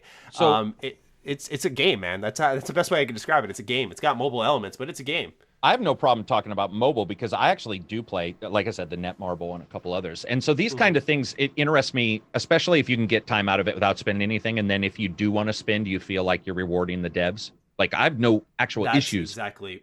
Well said. Yeah. And exactly. So if you're having a good time with the game, like a good time with the game and getting some enjoyment out of it, yeah, I have no issues with mobile games. I think they're crazy good looking now too. I was looking at your video for this game, and I was playing a fake Injustice 2. In fact, I'm pretty sure it's called Injustice 2 on the mobile a couple days ago. Oh, yeah. And it's like 3 fighting buttons. I think it's like kick, punch, and guard. But by hammering them at different times, you can do different combos. And I was blown away by how in-depth it was and how many characters. And I was sitting there playing it going like, okay, I've put 8 hours into this. Guess what? That's more than Alekine's Gun or Gene Rain or the other shit, games I've had to review in my life, right? So I'm sitting here going like, is this worth something? And I think it was free, so I remember, I think I bought a skin or two, I was like, hey man, I have no problem. But it's interesting. We talk about these, dude, because man, cell phones, the idea that you can play KOTOR on a tablet or a cell phone is mind blowing to me, even though I know they don't look as good as they used to. I don't think people understand that power you're holding in your hand is crazy. Ignoring the Switch. Dude, Divinity Original Sin 2 is coming to iPad pretty soon. Oh, damn. What? Really? Wow. It was weird. I mean, that's crazy, but I wouldn't doubt it. So they didn't announce it. It's Lavarian, right? Yeah. Yeah. They didn't announce it, but during Larian. Okay, that's it. They didn't directly announce it, but Apple, during one of their training videos for GDC, or not GDC, the WWDC, they were like, here we're going to be looking at the new game or the new iPad port of Divinity Original Sin 2. And everyone was like, anyone who watched this video picked up like, this wasn't even announced. So, but yeah, that's coming. I think that actually is a pretty good fit. Yeah. If there's cross save with Steam on that iPad version, then I will probably bite and play that. But that'd be the third time I buy the game. Oh yeah, it's just crazy that I have a Google. I don't know if you guys what cell phones, but recently I got the Pixel XL 3XL or whatever. So it's fairly powerful. And then I have a nice tablet, and I was playing, and I was just sitting there going like, God damn, man. And then I was streaming my Xbox to it, and I was sitting there, and I have really fast network, and I'm like, I'm playing, and I did Divinity Original Sin, funny enough, through Steam Link, and I'm sitting there playing, just going like, these things are amazing, man. There's some crazy shit you can do on cell phones, and so many games that are actually, well, and that you can purchase too. There's also, I think people forget that. They think cell phone games always mean you can't purchase them. There's actually a good number of like games too. And those are, I would say I frequent those a little bit. Like I'll go in and, what is it called? It's like Freemium's one. I think it's premium, but I'll like when I go to Google Play, I'll like look at the paid for ones, and there's some spectacular games in there. It's crazy. I think Grandia is either out or coming to the handhelds. Yeah, I know that's coming to, or that is out on Switch. Yeah, and some other platforms it's now. So cool, man. It's so cool. Yeah, dude. The only reason I wanted to bring it up more so is because like it is familiar in some of the. I like how the gameplay doesn't let me you can auto battle it, but I like how it's not really smart to. Like I always wanted in one of these games, just like let me have like an intuitive combat system where I just like target weaknesses and have these cool moves, and that's what this game does. But the main reason I recommend it, believe it or not, is because of the story so far. I'm 10 chapters in, and I'm like, this is fucking good. It's better than Zesteria's story. I can promise you that much. That's what, Maddie. I was gonna ask you. I have almost no experience with the Tales series, except for I played the beginning of Zesteria, and I was like, nope, no. I'm out. No. So I've always. I'm always like, okay, when I need to check out a Tales game, the one that they just put out again, I hear is the best. They just remastered it and put it out on PS4. They just remastered it. Mm-hmm. Okay, hold on. Symphonia? No. I didn't even know they remastered one for the PS4, to be honest. Yeah. I know Berseria is one of the best ones. I like Berseria a lot. I think you're thinking of why can't I? My friend played it on the Switch. You'll spit out a name and I'll Tales of Vesperia, right? That Vesperia. Yep, Vesperia with a V, not a Z. Yeah, that's the one I hear a lot of people. No, I played the one with a Z, Zesteria. Okay, just making sure. Okay, yeah, and that was the one I didn't like. But yeah, these names are out of control. Yeah, Vesperia is apparently pretty good. My friend played it. He liked it. He didn't love it, but he loves Berseria. He got me into Berseria. I've played a decent amount of Tales games. I think an underrated one's Exilia. That was on the PS3. I didn't play Exilia 2, but Exilia 1 I really liked. I also liked Symphonia as a kid. That's one that a lot of people really want to have come back in like some type of HD form. Right. But yeah, man, if you haven't played Tales, the only thing you're really, in my opinion, missing out on is that when you like unlock a character from one of the Tales games, like when I unlocked Lloyd from Symphonia, I was like, oh shit, I got him. And it was like really cool. Yeah. But you're not going to have that. That's kind of the downside. Mm-hmm. But I think the story's good enough that you might go like, hey, I kind of want to try Tales game. And if you do, try Berseria. Berseria is really good. Okay. And it's not like a stupidly long JRPG. It's like 40 hours tops. Okay. Took me 35. That's not bad. So yeah, it's manageable with like a increasingly busy schedule for you, my friend. Yeah. That's for sure. All right. Let's move on to the last section here where we talk about, or not talk about, sorry, I'm trying to do math while I transition into our next section of the show. We're going to do Patron questions though. So we got them in a different form this time. We're going to be missing some questions because Discord was down when we went to do this show. So we only have a number of them dating back to, according to Twitter, it's Dustin took a picture because his computer is just somehow still connected throughout all of this. I still have them up. In fact, somebody posted a new question while we were recording. All right. Just save that for next time. That, or we can throw it in depending on how fast we get through these. Sure. We got Skooma Vendor. This is going back to July 9th. You have to buy one of the annual sports games. Which are you buying? That's a pretty good one. Wow. If you can buy any sports game? You have to buy one of the annual sports games. Which is it? Oh, NFL, for sure. Oh, for sure, he says. Well, yeah, because the NFL games have never been, like, horrendous. They're not like UFC 3, which was a fucking trash fire. That was like, that thing went out and poisoned pandas. Like, that thing was terrible. So, for me, NFL is probably the one that... And NBA, I couldn't even, dye my hair and my beard the same color without buying the... Remember, I was telling you had to actually buy the money dye pack to have your beard and your hair match. Wow. NFL, I play 19 right now for free on Game Pass, or 18, one of the two. And it's a football game. If they fuck up a football game, we're screwed. Like, how do they magically forget? So yeah, I would go with football. Be a comfortable title, probably. For me, because I am not a sports guy, even in the slightest. Do they still make a yearly NHL game? Yeah, they do. Is it decent? Because okay. Sorry. The only reason I'm saying that is because I really like Blades of Steel on the NES. So maybe it'll be like that. I don't know. I played Madden when I was in like junior high, maybe then you played Madden right now, my friend. Okay, well there you go. So yeah, we'll go with hockey because of Blades of Steel exclusively. I like how far back you went for that one. That's right. I'm going to say MLB The Show because there's like a huge skill gap there. So if I had to like stick with one and be like, yeah, this is my sports game, I feel like I could appreciate that. Eventually MLB The Show is going to all platforms too, which is pretty cool. But I liked its road to the show. I always have since like 2006, I think it was. I got it on my PSP. That or 07. I can't remember which year. But yeah, they had this one dynasty mode, and it let you like create a whole team if you wanted to. And so I remember like making every family member I had into like a huge baseball team.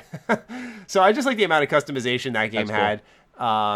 It had a Diamond Dynasty mode too. That's when I stopped playing because they tried to copy Ultimate Team, and I was like, all right, fuck you guys. Like I liked you guys for your authenticity. Now it's gone.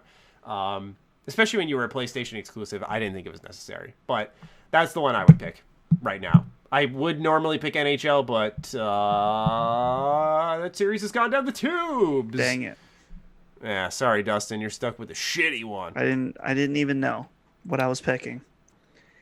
Dang it. Holzer writes in asking, since it's been mentioned several times in recent episodes, I was wondering when the last time you actually played Apex was, and if you actually were thinking of giving it another go. As a fan since day one, I think the entire game is now extremely well balanced and in a better state than ever. Now, what's funny about this question is not what he wrote, but the backstory, because he had messaged me on Patreon saying, I started Bloodborne. I don't know whether or not to thank you or hate you. Yeah. Which I got a kick out of. But he said he ended up going back to Apex because he's been busy with a lot of other stuff. But when was the last time we played Apex, boys? 2 month. Yeah. What are we in? July? Yeah, a month and a half. I barely dip my toes into Apex, so this question is not good for me. So I'll let you guys take this one. I don't even remember. It was when they dropped the new snowy map. That's when I last played. I think that was like 2-3 months ago, I want to say. I don't know. I feel like Hyperscape, scratches that itch, gameplay wise, and that's kind of all I want. I get really tired of these goofy, cartoony multiplayer shooters. We just got another one in the name of like Rocket Arena, published by EA. It was like one of their like EA original titles, and it's just like I'm so tired of them. Yeah. That's why I really like what Hyperscape is, and so I don't plan on going back to Apex. And I was pretty good at Apex when it first came out. That was where my first person shooting skills did not severely decline. But yeah, man. I don't plan on going back personally. Dustin, do you? No. I mean, nothing against Apex. I think it was a fine game. I think for me, there's a block that I wanted Apex to be more like Titanfall, just because I really like the Titanfall feeling of like the hopping around and stuff like that. So, yeah, just not a bad game, just didn't speak to me, really. Gotcha. Karak, do you plan on going back? I will probably never go back. So that it's balanced is great, but that doesn't magically like mean I feel it was super unbalanced when I played it. I played it and got what I wanted out of it, and my dog agrees. I apologize. No, he's our fourth member. Yeah, dude, he is, man. He's like, I'll have a little seat for him next time. Yeah, probably not, dude. Like, I mean, it's a great game though. I'm happy. It's good. It's just too many games. It's just too many. It's like, I've been having that lately. It's too many. I got a review code offer in my email, and I don't say it's like in an ungrateful way because I know sometimes. Do I know what game it is? Is the one that just came yesterday? Yeah, I think so. I'll tell you off the show just in case. But I got it. And I was like, man, I really want to play this one. This does look like an underrated game that like would just fit my channel. But I don't like. I just started Ghost of Tsushima. Like I don't know if I'd have time for it. So it's one of those situations where it's weird, dude. It's the fucking summer. Have we ever had this before? Where the summer is like I have too much to play. Summer's usually catch up time. I feel, at least for me. I mean, yeah, it could be. I did a lot of smaller, weird titles for reviews, so I do remember that. Yeah. I don't know how to feel it, but it's crazy. It's long story short, it's nuts. Benjam writes in and says, "Was there ever a time where you replayed a game or rewatched a movie or TV show from your childhood, only to understand the story more deeply now than you now that you've matured?" Yes, every game and every show, right? Yeah, man. I got a question for you guys. No, I got a question. Okay. Do we all say yes for that? Yeah. Okay, here's a question. Have you guys ever played a game and not, like, been great, and then, like, a week later, you're magically 100 billion times better and everything makes sense? I just had that with a couple. Every Soulsborne Kiro. It's exactly what happened to me. That's what the hell. I went back to Neo too, Maddie. I'm telling you, I felt like I was 9 and had the reflexes of a fucking ADD-ridden child. I was like, I was playing, and it was just one hand off the controller, just kicking ass, going, what the, because I hadn't played it in a while. What do you think is that, man? What, like, mentally maybe you're just not ready? Or something for... I think there is a fatigue, a mental fatigue that you just, because, I mean, we've all been in that experience where either you're a kid or now, man, I can't get past this thing. You shut off the game, come back the next day, you get it like for a second try. Yeah. There's just a degree of fatigue that I really don't think you can consciously register. Gotcha. And I think that's really it. I really do think it's it. And sometimes it does take more than just a day. Sometimes you'll come back the next day and it's a hangover. You're like, fuck, this shit's still hanging on. But like if you come back in a week, yeah, man, like I've had that before. I had that with League, like a mental reset. Break from anything's good. Moderation is key. Have you had it, Dustin? Do you remember a game? Specifically for Sekiro, because going into that game, I think the problem was I had too many preconceived notions of what a Soulsborne game should be. And the whole like parry system, I understood it in my brain, but my brain is so connected to Bloodborne that I struggled so bad with that game for a long time. And then I ended up was the ape fight, the big, I don't know if you guys played it. Yeah. I gave up. I was like, I platinum Bloodborne and I cannot do this. I just can't do it. And I'm gonna go nuts if I keep trying to do this. I went back and played again. I still did not beat it the second time because not out of frustration, but out of just, other things coming up. But the second time I played it, I was blitzing through the game, things that took me days and days and days. I was just, and I feel like it was because I had that time that the second time I went in, and I was like, okay, if you're going to play this game, you need to play it the way it wants you to, because that's the way From Software makes their games. I couldn't force my way into just slashing and dodging. I had to play the game the way it wanted me to. And, sometimes I think that is awesome. I like that From Software does that. I just wasn't in the right mental spot, I guess, the first time I played it to adapt. And so going back to it, it made sense. Awesome. Yeah.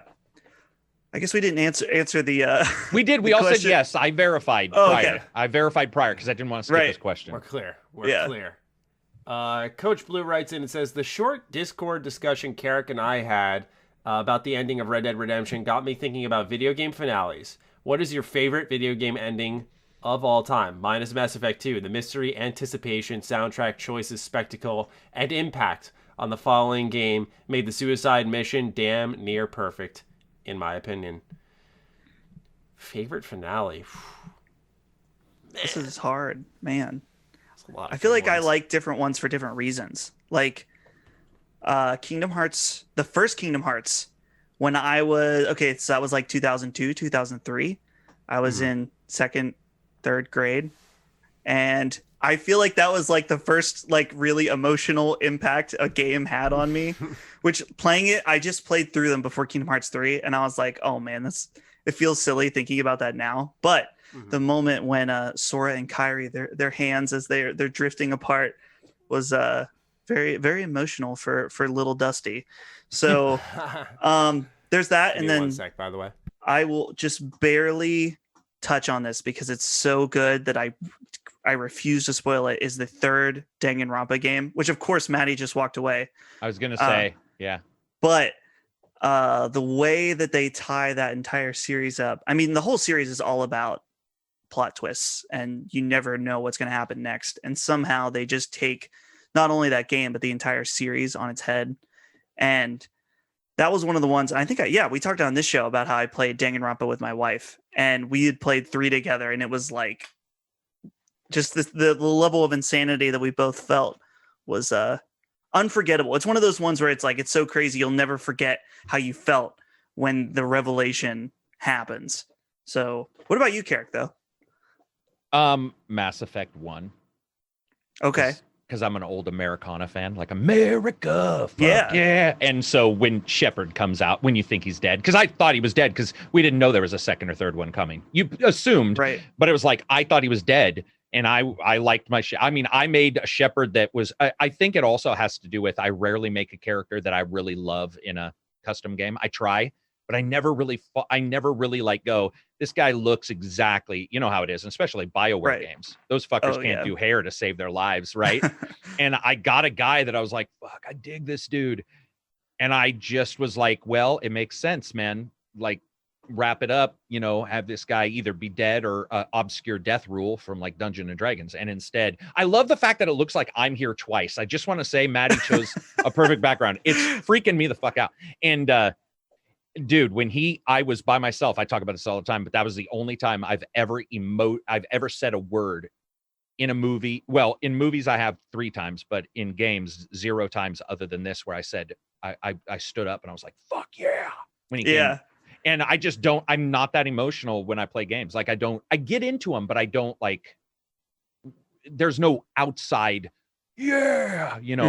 I will say though, dude, I don't know about you. I'm going to be interested to see what you think when you beat it. But Ghost of Shishiro, just the entire thing is as a whole. I don't know if I would say I felt something at the end. I just feel that throughout it, I felt a different feeling than I have in other open world games. That'll be interesting. Like Bully made me feel nostalgic as a kid, that kind of thing. And I think Shishiro makes me feel like artsy fartsy. I don't even know how to fucking describe how that game made me peaceful. I guess. I do. I could definitely got the impression. Feel like I felt I couldn't even tell you what the main character looked like based on or like anything about the story. Like none of it from that stream was memorable. Like I had no memory of what the story was going to be at all. And right off the bat, I was like, well, this is pretty intriguing. So it's interesting. You brought up Mass Effect. Since we're waiting on Maddie, this has to do with the ending of the game for Mass Effect 3. There's a moment in that ending that is so good. And it's before the ending, so it's like kind of before when you're wrapping things up, when Shepard and Garrus are shoot. Go shoot. Yes. Yeah. And I think Shepard says he's like, there's no shepherd without Vicarion. Yeah. That's where I was like, my guy. Yeah. Dude, and I wasn't even a huge Garrus fan, but Garrus fan, but they wrapped that up before they should have just stopped there. Yeah. You know. Right. That game went to the Star Child thing. Luckily, Happy Endings mod will fix that. So for anybody playing the PC, they fix it completely, which is nice. They removed the Star Child. Have you ever played it? I have not played that mod. No. So the mod takes Overlord, which is the DLC, and a guy hacked the entire DLC so that it injects vocals into the game prior, as well as in the ending, removes the Star Child and completely removes the 3 choices and makes it like a hero ending. It's crazy. Oh. And you can't tell. So if you played Overlord, I don't know if you know that. I think it's Overlord. It's the one where there's a clone shepherd. Okay, I didn't play that.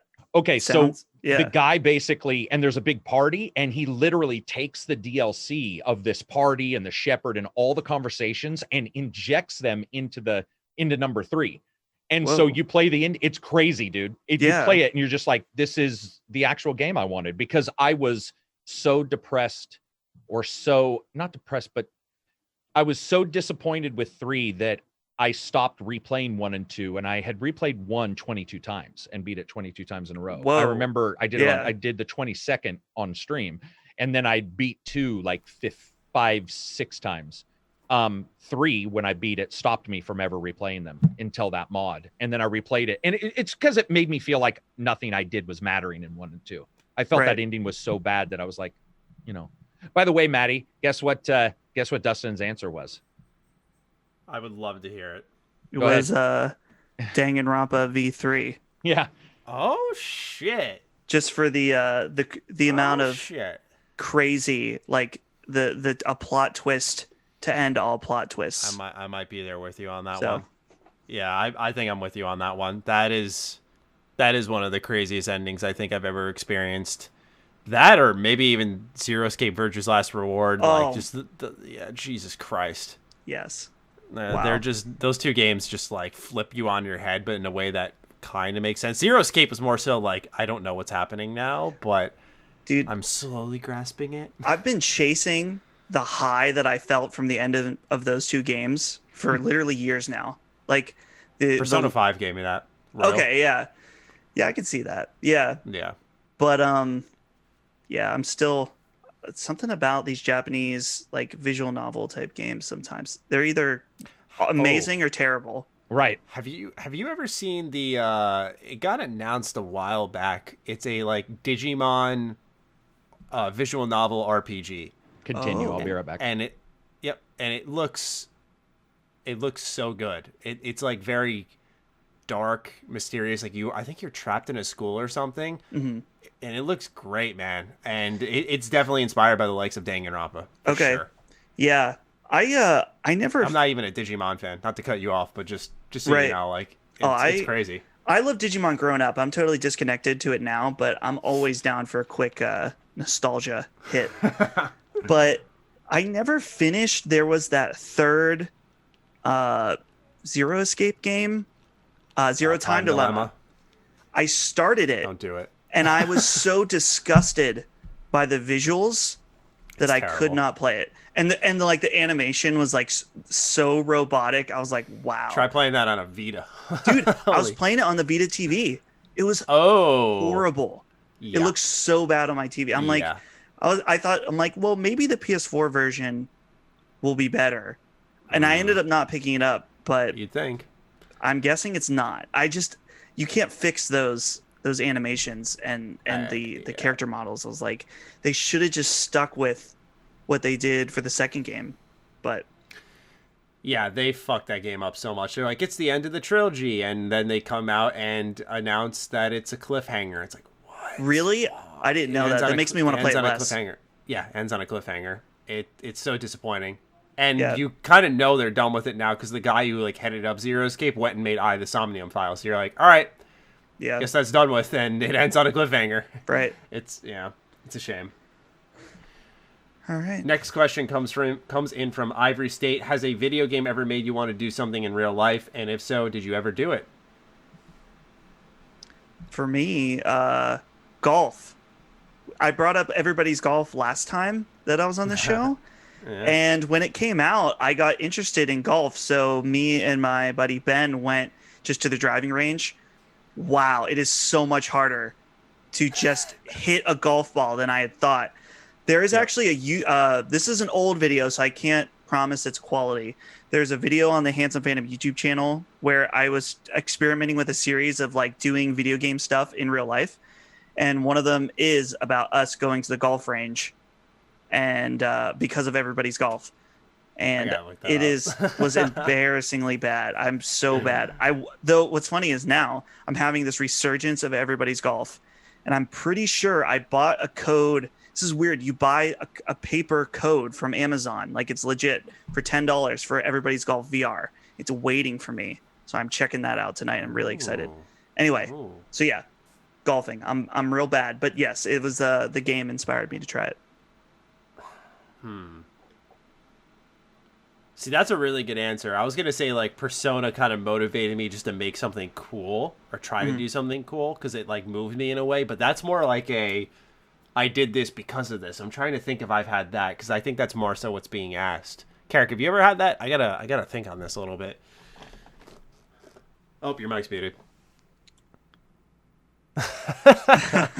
Sorry. Nothing that's made me want to, like, play or do something in real life.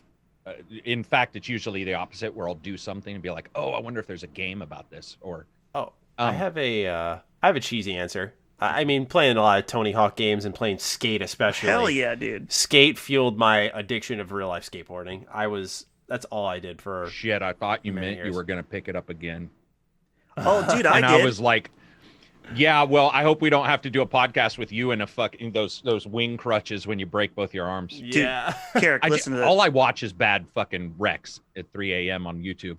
Listen, they announced the Tony Hawk remake, and I'm 26. I don't know if I'm hitting like a quarter life crisis range, but it infected my brain. And I was like talking to my wife. I'm like, what do you think if we like tried, we don't have any outdoor hobbies. What if we tried skateboarding? Now, a few weeks later, I have 3 skateboards in my house. Actually, 4. No, we have 4 skateboards now, and we've been skating almost every day since then. So I guess that's another one. You skated the Taco Bell today, yeah? Oh, so I had to skate to my wife's car, and then I drove to Taco Bell. So I had to skate all the way across town, and it was to get Ghost of Tsushima. So.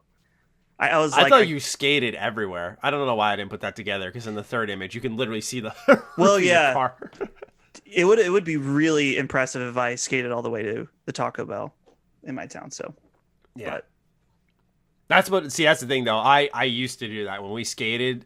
That was in like 8th grade, so no cars, but like independent enough to like go around and we'd skateboard to like food just to get food. Yeah, that was it. We were just there for the ride.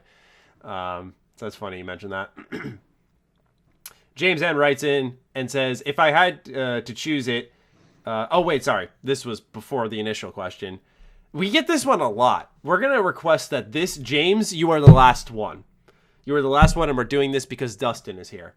If you had to pick any game to live inside, what game would you guys pick? Oh my God, yeah, Dustin can do that. You know what? It's just Dustin's answer. Wow. Nothing against the person who just asked. Yeah, sorry. Nothing against you, James. We get this one a lot. He says if he had to pick one, it would probably be Assassin's Creed Black Flag. Being an assassin and a pirate all in one doesn't sound like a good time? I don't know. It depends if you like to stab people for a living.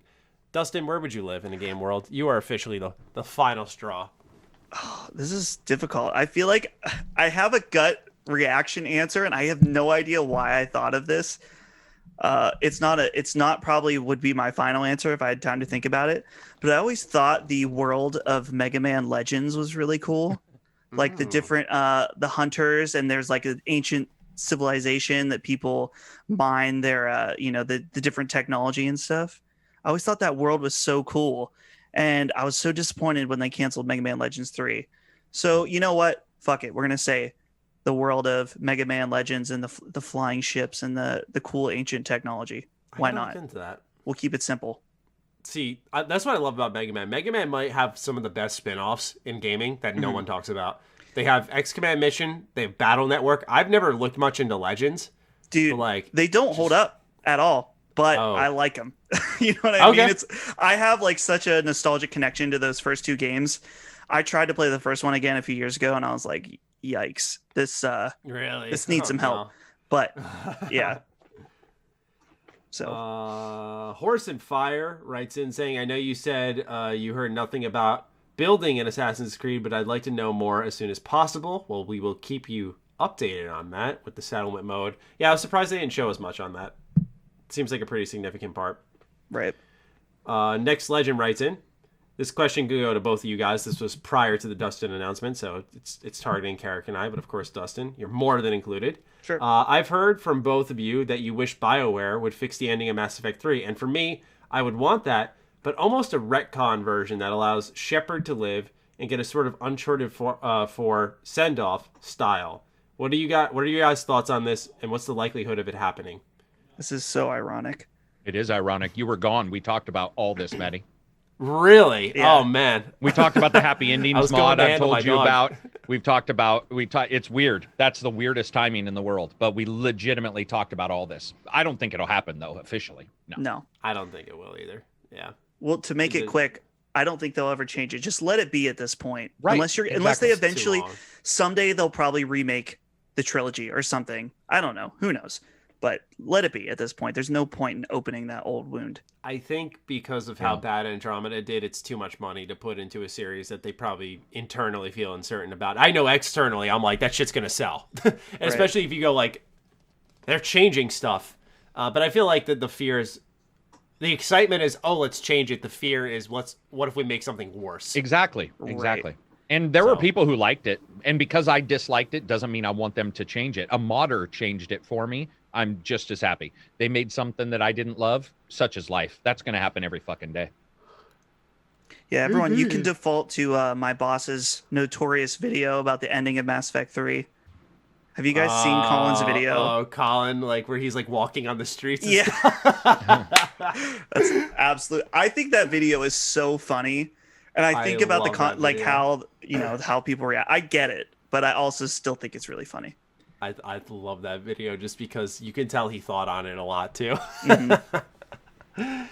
Yeah. The Grimblade writes in, how many games can Microsoft realistically pack into a 1-hour conference, especially if we get a long demo for Halo Infinite like the rumors have suggested? The PS5 event was 1 hour and 15 minutes for reference.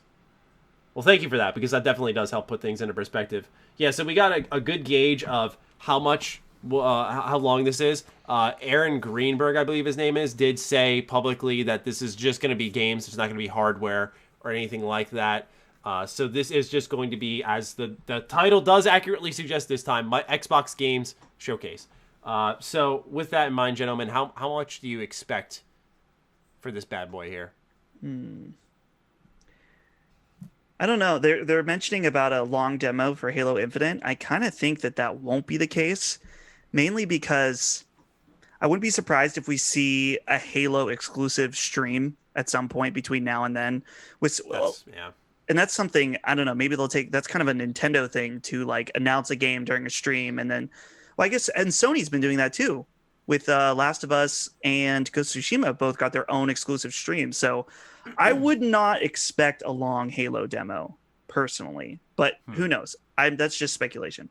Could just be long for how long the show is. If it's 10 minutes, that's a good chunk of the show, right? Like, that could be the perspective the rumors coming from. Mm-hmm. And I think they would show a good chunk of Halo. Okay. Because the way I look at it is they've been teasing this shit forever. And if it's gonna launch with the consoles, let's say in November, Halo can market itself in a way, but Halo's not the series it once was. So I feel like you gotta, when you show it, like either show the best parts or don't show it at all, kind of thing. Right. And given its name, I imagine it's gonna be very open, like open world, which is gonna be really, really interesting to see. That's been the rumor for a while. That's the thing. There's too many rumors. Just give us a good look at it, and go from there. But in the terms of how much they can pack in here. I think we can expect. See, I always think a lot of these companies like to have like the grand finale, so I think you could see realistically a lot of things stuffed into this show, and then you could just have like a 10-minute demo of Halo sitting at the end of it all. That's at least what I'd expect. I don't care. Dude, I'm so burned out on rumors are. I'm just dead inside. I'm dead inside, Maddie. I'm through it. I would love for them to do 5-10 minutes of Halo and then do their own. I think their own streams are going to start happening far more often for these companies, because it would cost you anywhere from $1 to $5 million to do an E3. But when you have Phil Spencer with the world's shittiest mic in his own home recording what sounds like from the bottom of the world's deepest well, and then he's like, here's a game trailer. How long does that take? Well, I've done it. 15 fucking minutes. That's it. Right? That's all it takes. Yeah. So I would see them doing more of their own stuff. Additionally, I think Microsoft wants to nail at least one big event out of the park, and a Halo only stream. That would probably be their best, because if you put Halo with 4 other games, if it's last, if it's first, it sort of hurts you. So even if they do show it, I still expect. I think Dustin was saying, or you, Maddie, one of you guys were saying you expect possibility of a Halo only stream. I do see that regardless of what we see at this event. It just makes sense. Mm-hmm. Just do it, man. You can. What's it cost you? Nothing. Bonnie Ross is at her house. She's at her house. Like, that's not, you don't have to, there's no soundstage needed. You know, You don't have to worry about that stuff. And I think it makes perfect sense, to just say, we're taking the stream over at 2:00. Xbox says, here's a tweet, and people show up. Microsoft would love to also have all this big reaction about their stuff where like Sony can be like, our controller's white. And people are like, never been done before, ever. We're going to give them $16 million. I'm buying 10. And you're just like, what the fuck? Like I'm not lying. Their controller's picture on Instagram got like 600,000 billion views or something. It was something crazy. They were tweeting it saying like it has the record or something. Really? I didn't know that. Yeah, wow. It was something like that. It was like a picture of the PS5 or a fucking controller or something like it was ridiculous. So I think Microsoft wants that as well. I think Microsoft would love to crow about one thing, because they haven't really been able to. Microsoft's done well. They haven't been able to crow about something. I think they want to. Yeah, and a Halo one would be good. Fable would also, by the way, be amazing. Oh yeah. So I was gonna say, I think that they either are gonna open or close with Halo. Obviously, I think the only way that they open with it though is if they have something like Fable, because I personally like a surprise at the end over something that, while is wanted, is not a surprise. So yeah, it almost feels like it's being held hostage at a certain point in the show. Right. So yeah, I'm with you on that. I never thought of that. Yeah, man. Last one I have screenshotted here. Dustin, you said we got one more question, so we'll go over that. But this is a comment from Cover Paint. It says, Maddie, you've been killing it lately. Every video is great, entertaining, and informative. Thank you. Karak, thank you for explaining what Kurosawa mode is in your review of Ghost of Tsushima. Other reviews I've listened to sounded like PR talk. You explained the visual effects, the sounds, and the stereo effect, and for that, I salute you. And of course, next week cover, write in a little something for Dustin. We'd appreciate that. He'd appreciate that. We'd all appreciate that. But thank you for your kind words. And thank you. Dustin, do you have our final question for us? So this person with your magical internet, they put in 3 questions in a row. Oh God! So what's his name? It's Mike? Natural Calamity. Oh, okay. Natural Calamity is just like he's got a bit of the Mike Fury syndrome, for sure. Okay. Does he? So I don't know if lots of questions. Maddie, this is. Let's do 30 seconds. I'll time it. Yeah. Okay. Everybody has 30 seconds to answer. We'll just go through all 3. Perfect. Okay, here we go. Number 1. Maddie, does that work for you, Maddie? 100%. Okay, I'll time it. Go. Here we go. Do you ever see exclusive games becoming a thing of the past? I get why people love them, but taking a step back, I don't own multiple types of Blu-ray players for different movies. Why would that be the way it is for games? Dustin first, go. No. I mean, potentially Microsoft might try to do something. They've been more open to spreading out their games as far as possible, but Sony knows it's their bread and butter. They're never, at least in the current landscape, ever going to put their games anywhere other than somewhere like PC, and that's going to be much later. So, no. Yeah. The answer is mostly no. Okay. And Maddie, go. Same. Yep, same. I think PlayStation is going to gradually move to PC, but it'll be far after the fact, and people have to stop forgetting that Nintendo exists, and they will never go anywhere else. So. Okay, and mine is same, except I think you guys are going to be surprised by something within the next 4 months about Sony and PC. Okay. Oh. And that's it. That was 1 minute. We did it. Piqued my interest here. We did it. We cut 30 seconds off. We did that in 1 minute. Let's go to the next one. Here we go. Here's the next one. When you look at the industry and how it's going, do you see more games working on more quality than quantity or getting bigger and bigger? Okay, go Dustin. Man, this is hard. I feel like it's both. I think that it's smarter to go quality over quantity. That's my preference as a gamer. That's why I am afraid of Assassin's Creed Odyssey, because I know that there is so much extra stuff in there. But I don't know if I see it going one way or the other, because we have both right now.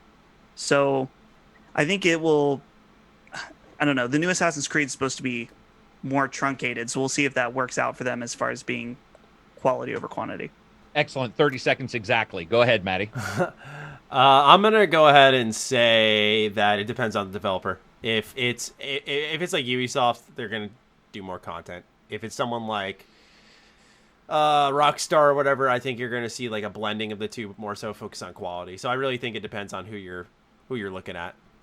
Agreed. Next question. I agree with Matty. I agree with both of you guys. Yeah, it just depends. Right. Okay, last one. Is there any skill you have learned from gaming that you think helped you in real life? For me, it really helped me with my reflexes and be quick, which has kept me from crashing my car many, many times. Oh my God. Okay. Okay. Wow. I was thinking he was going to say like maybe reading from a visual novel, like he speed reads a little bit, but like, holy shit, man. What is he? I wish I could evade death because of video games. Yeah, no shit. Sorry. Matty can go first. Go, Matty. 30 seconds. Oh, God almighty. I'm going to take the answer I just spewed out by accident. Yeah, I think that visual novels have helped me dial in on speed reading a little bit more without like losing the context of what's happening. And so I can just move along without like half reading like you think you did, but you actually didn't. So yeah, that's my answer. Reading. All right. Go ahead, Dustin.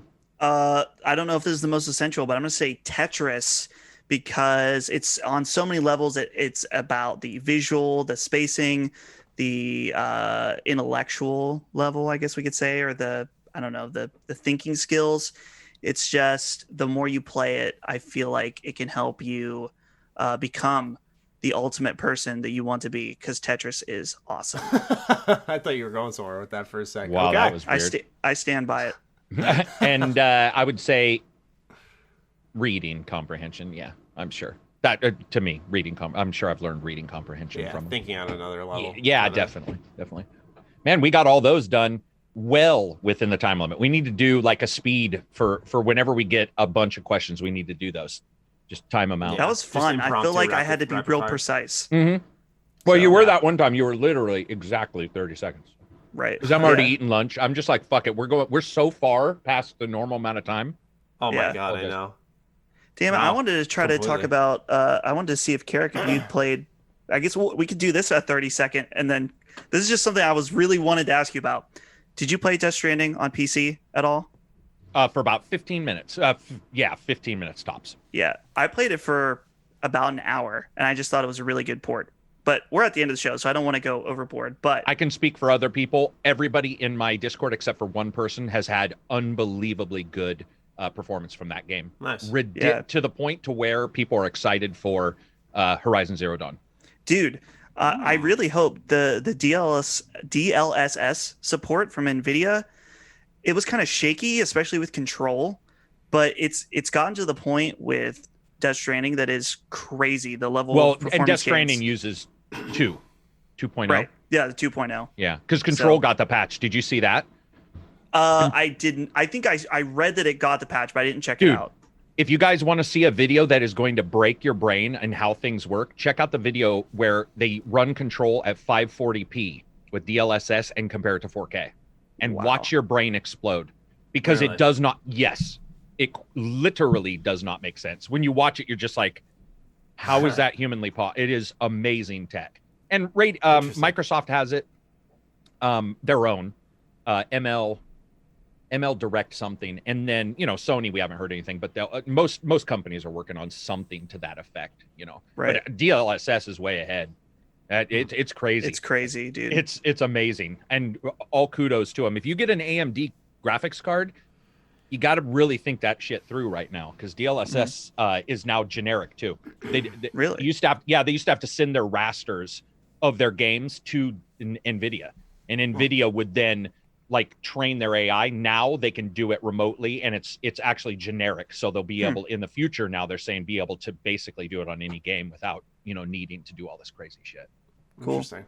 Yeah, so I wanted to bring that up because I know if I said DLSS on my podcast, I would just get infinite blank stares, and I knew that Karak and I could. Why? What? Could, from your co-host? Yeah, the guys I co-host, one of them plays PC games, and he sort of understands. Right. But the other guy is playing Call of Duty every day on his base PS4. So, not that that's anything wrong with that.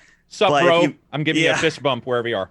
Yeah, but they're not as on the PC train. Gotcha. So cool. All right.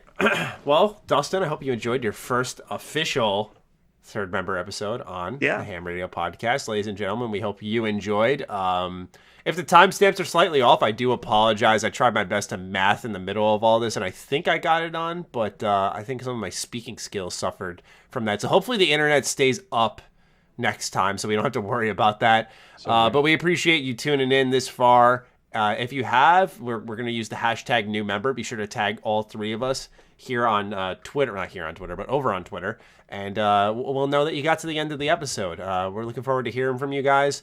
And we appreciate you allowing us to grow our show. And be sure to keep your ears open for the first episode this coming Wednesday of the Extra Slice of Ham, where we're going to talk about The Last of Us Part 2. And with that, any closing thoughts, gentlemen? No, I'm hungry. I want pizza. Glad Dustin could come. I am literally almost done with this shake, and I have 2 burgers waiting. I'm so hell hungry. yeah, hell yeah. Like tech issues can suck at the end of a Friday. Oh yeah, I always forget. Yeah. So it's only 5 for me. Super starving. So yeah, I'm gonna go eat. Dustin hopefully gets a pizza he's looking for, and I'm gonna chaw down on those cheeseburgers, baby.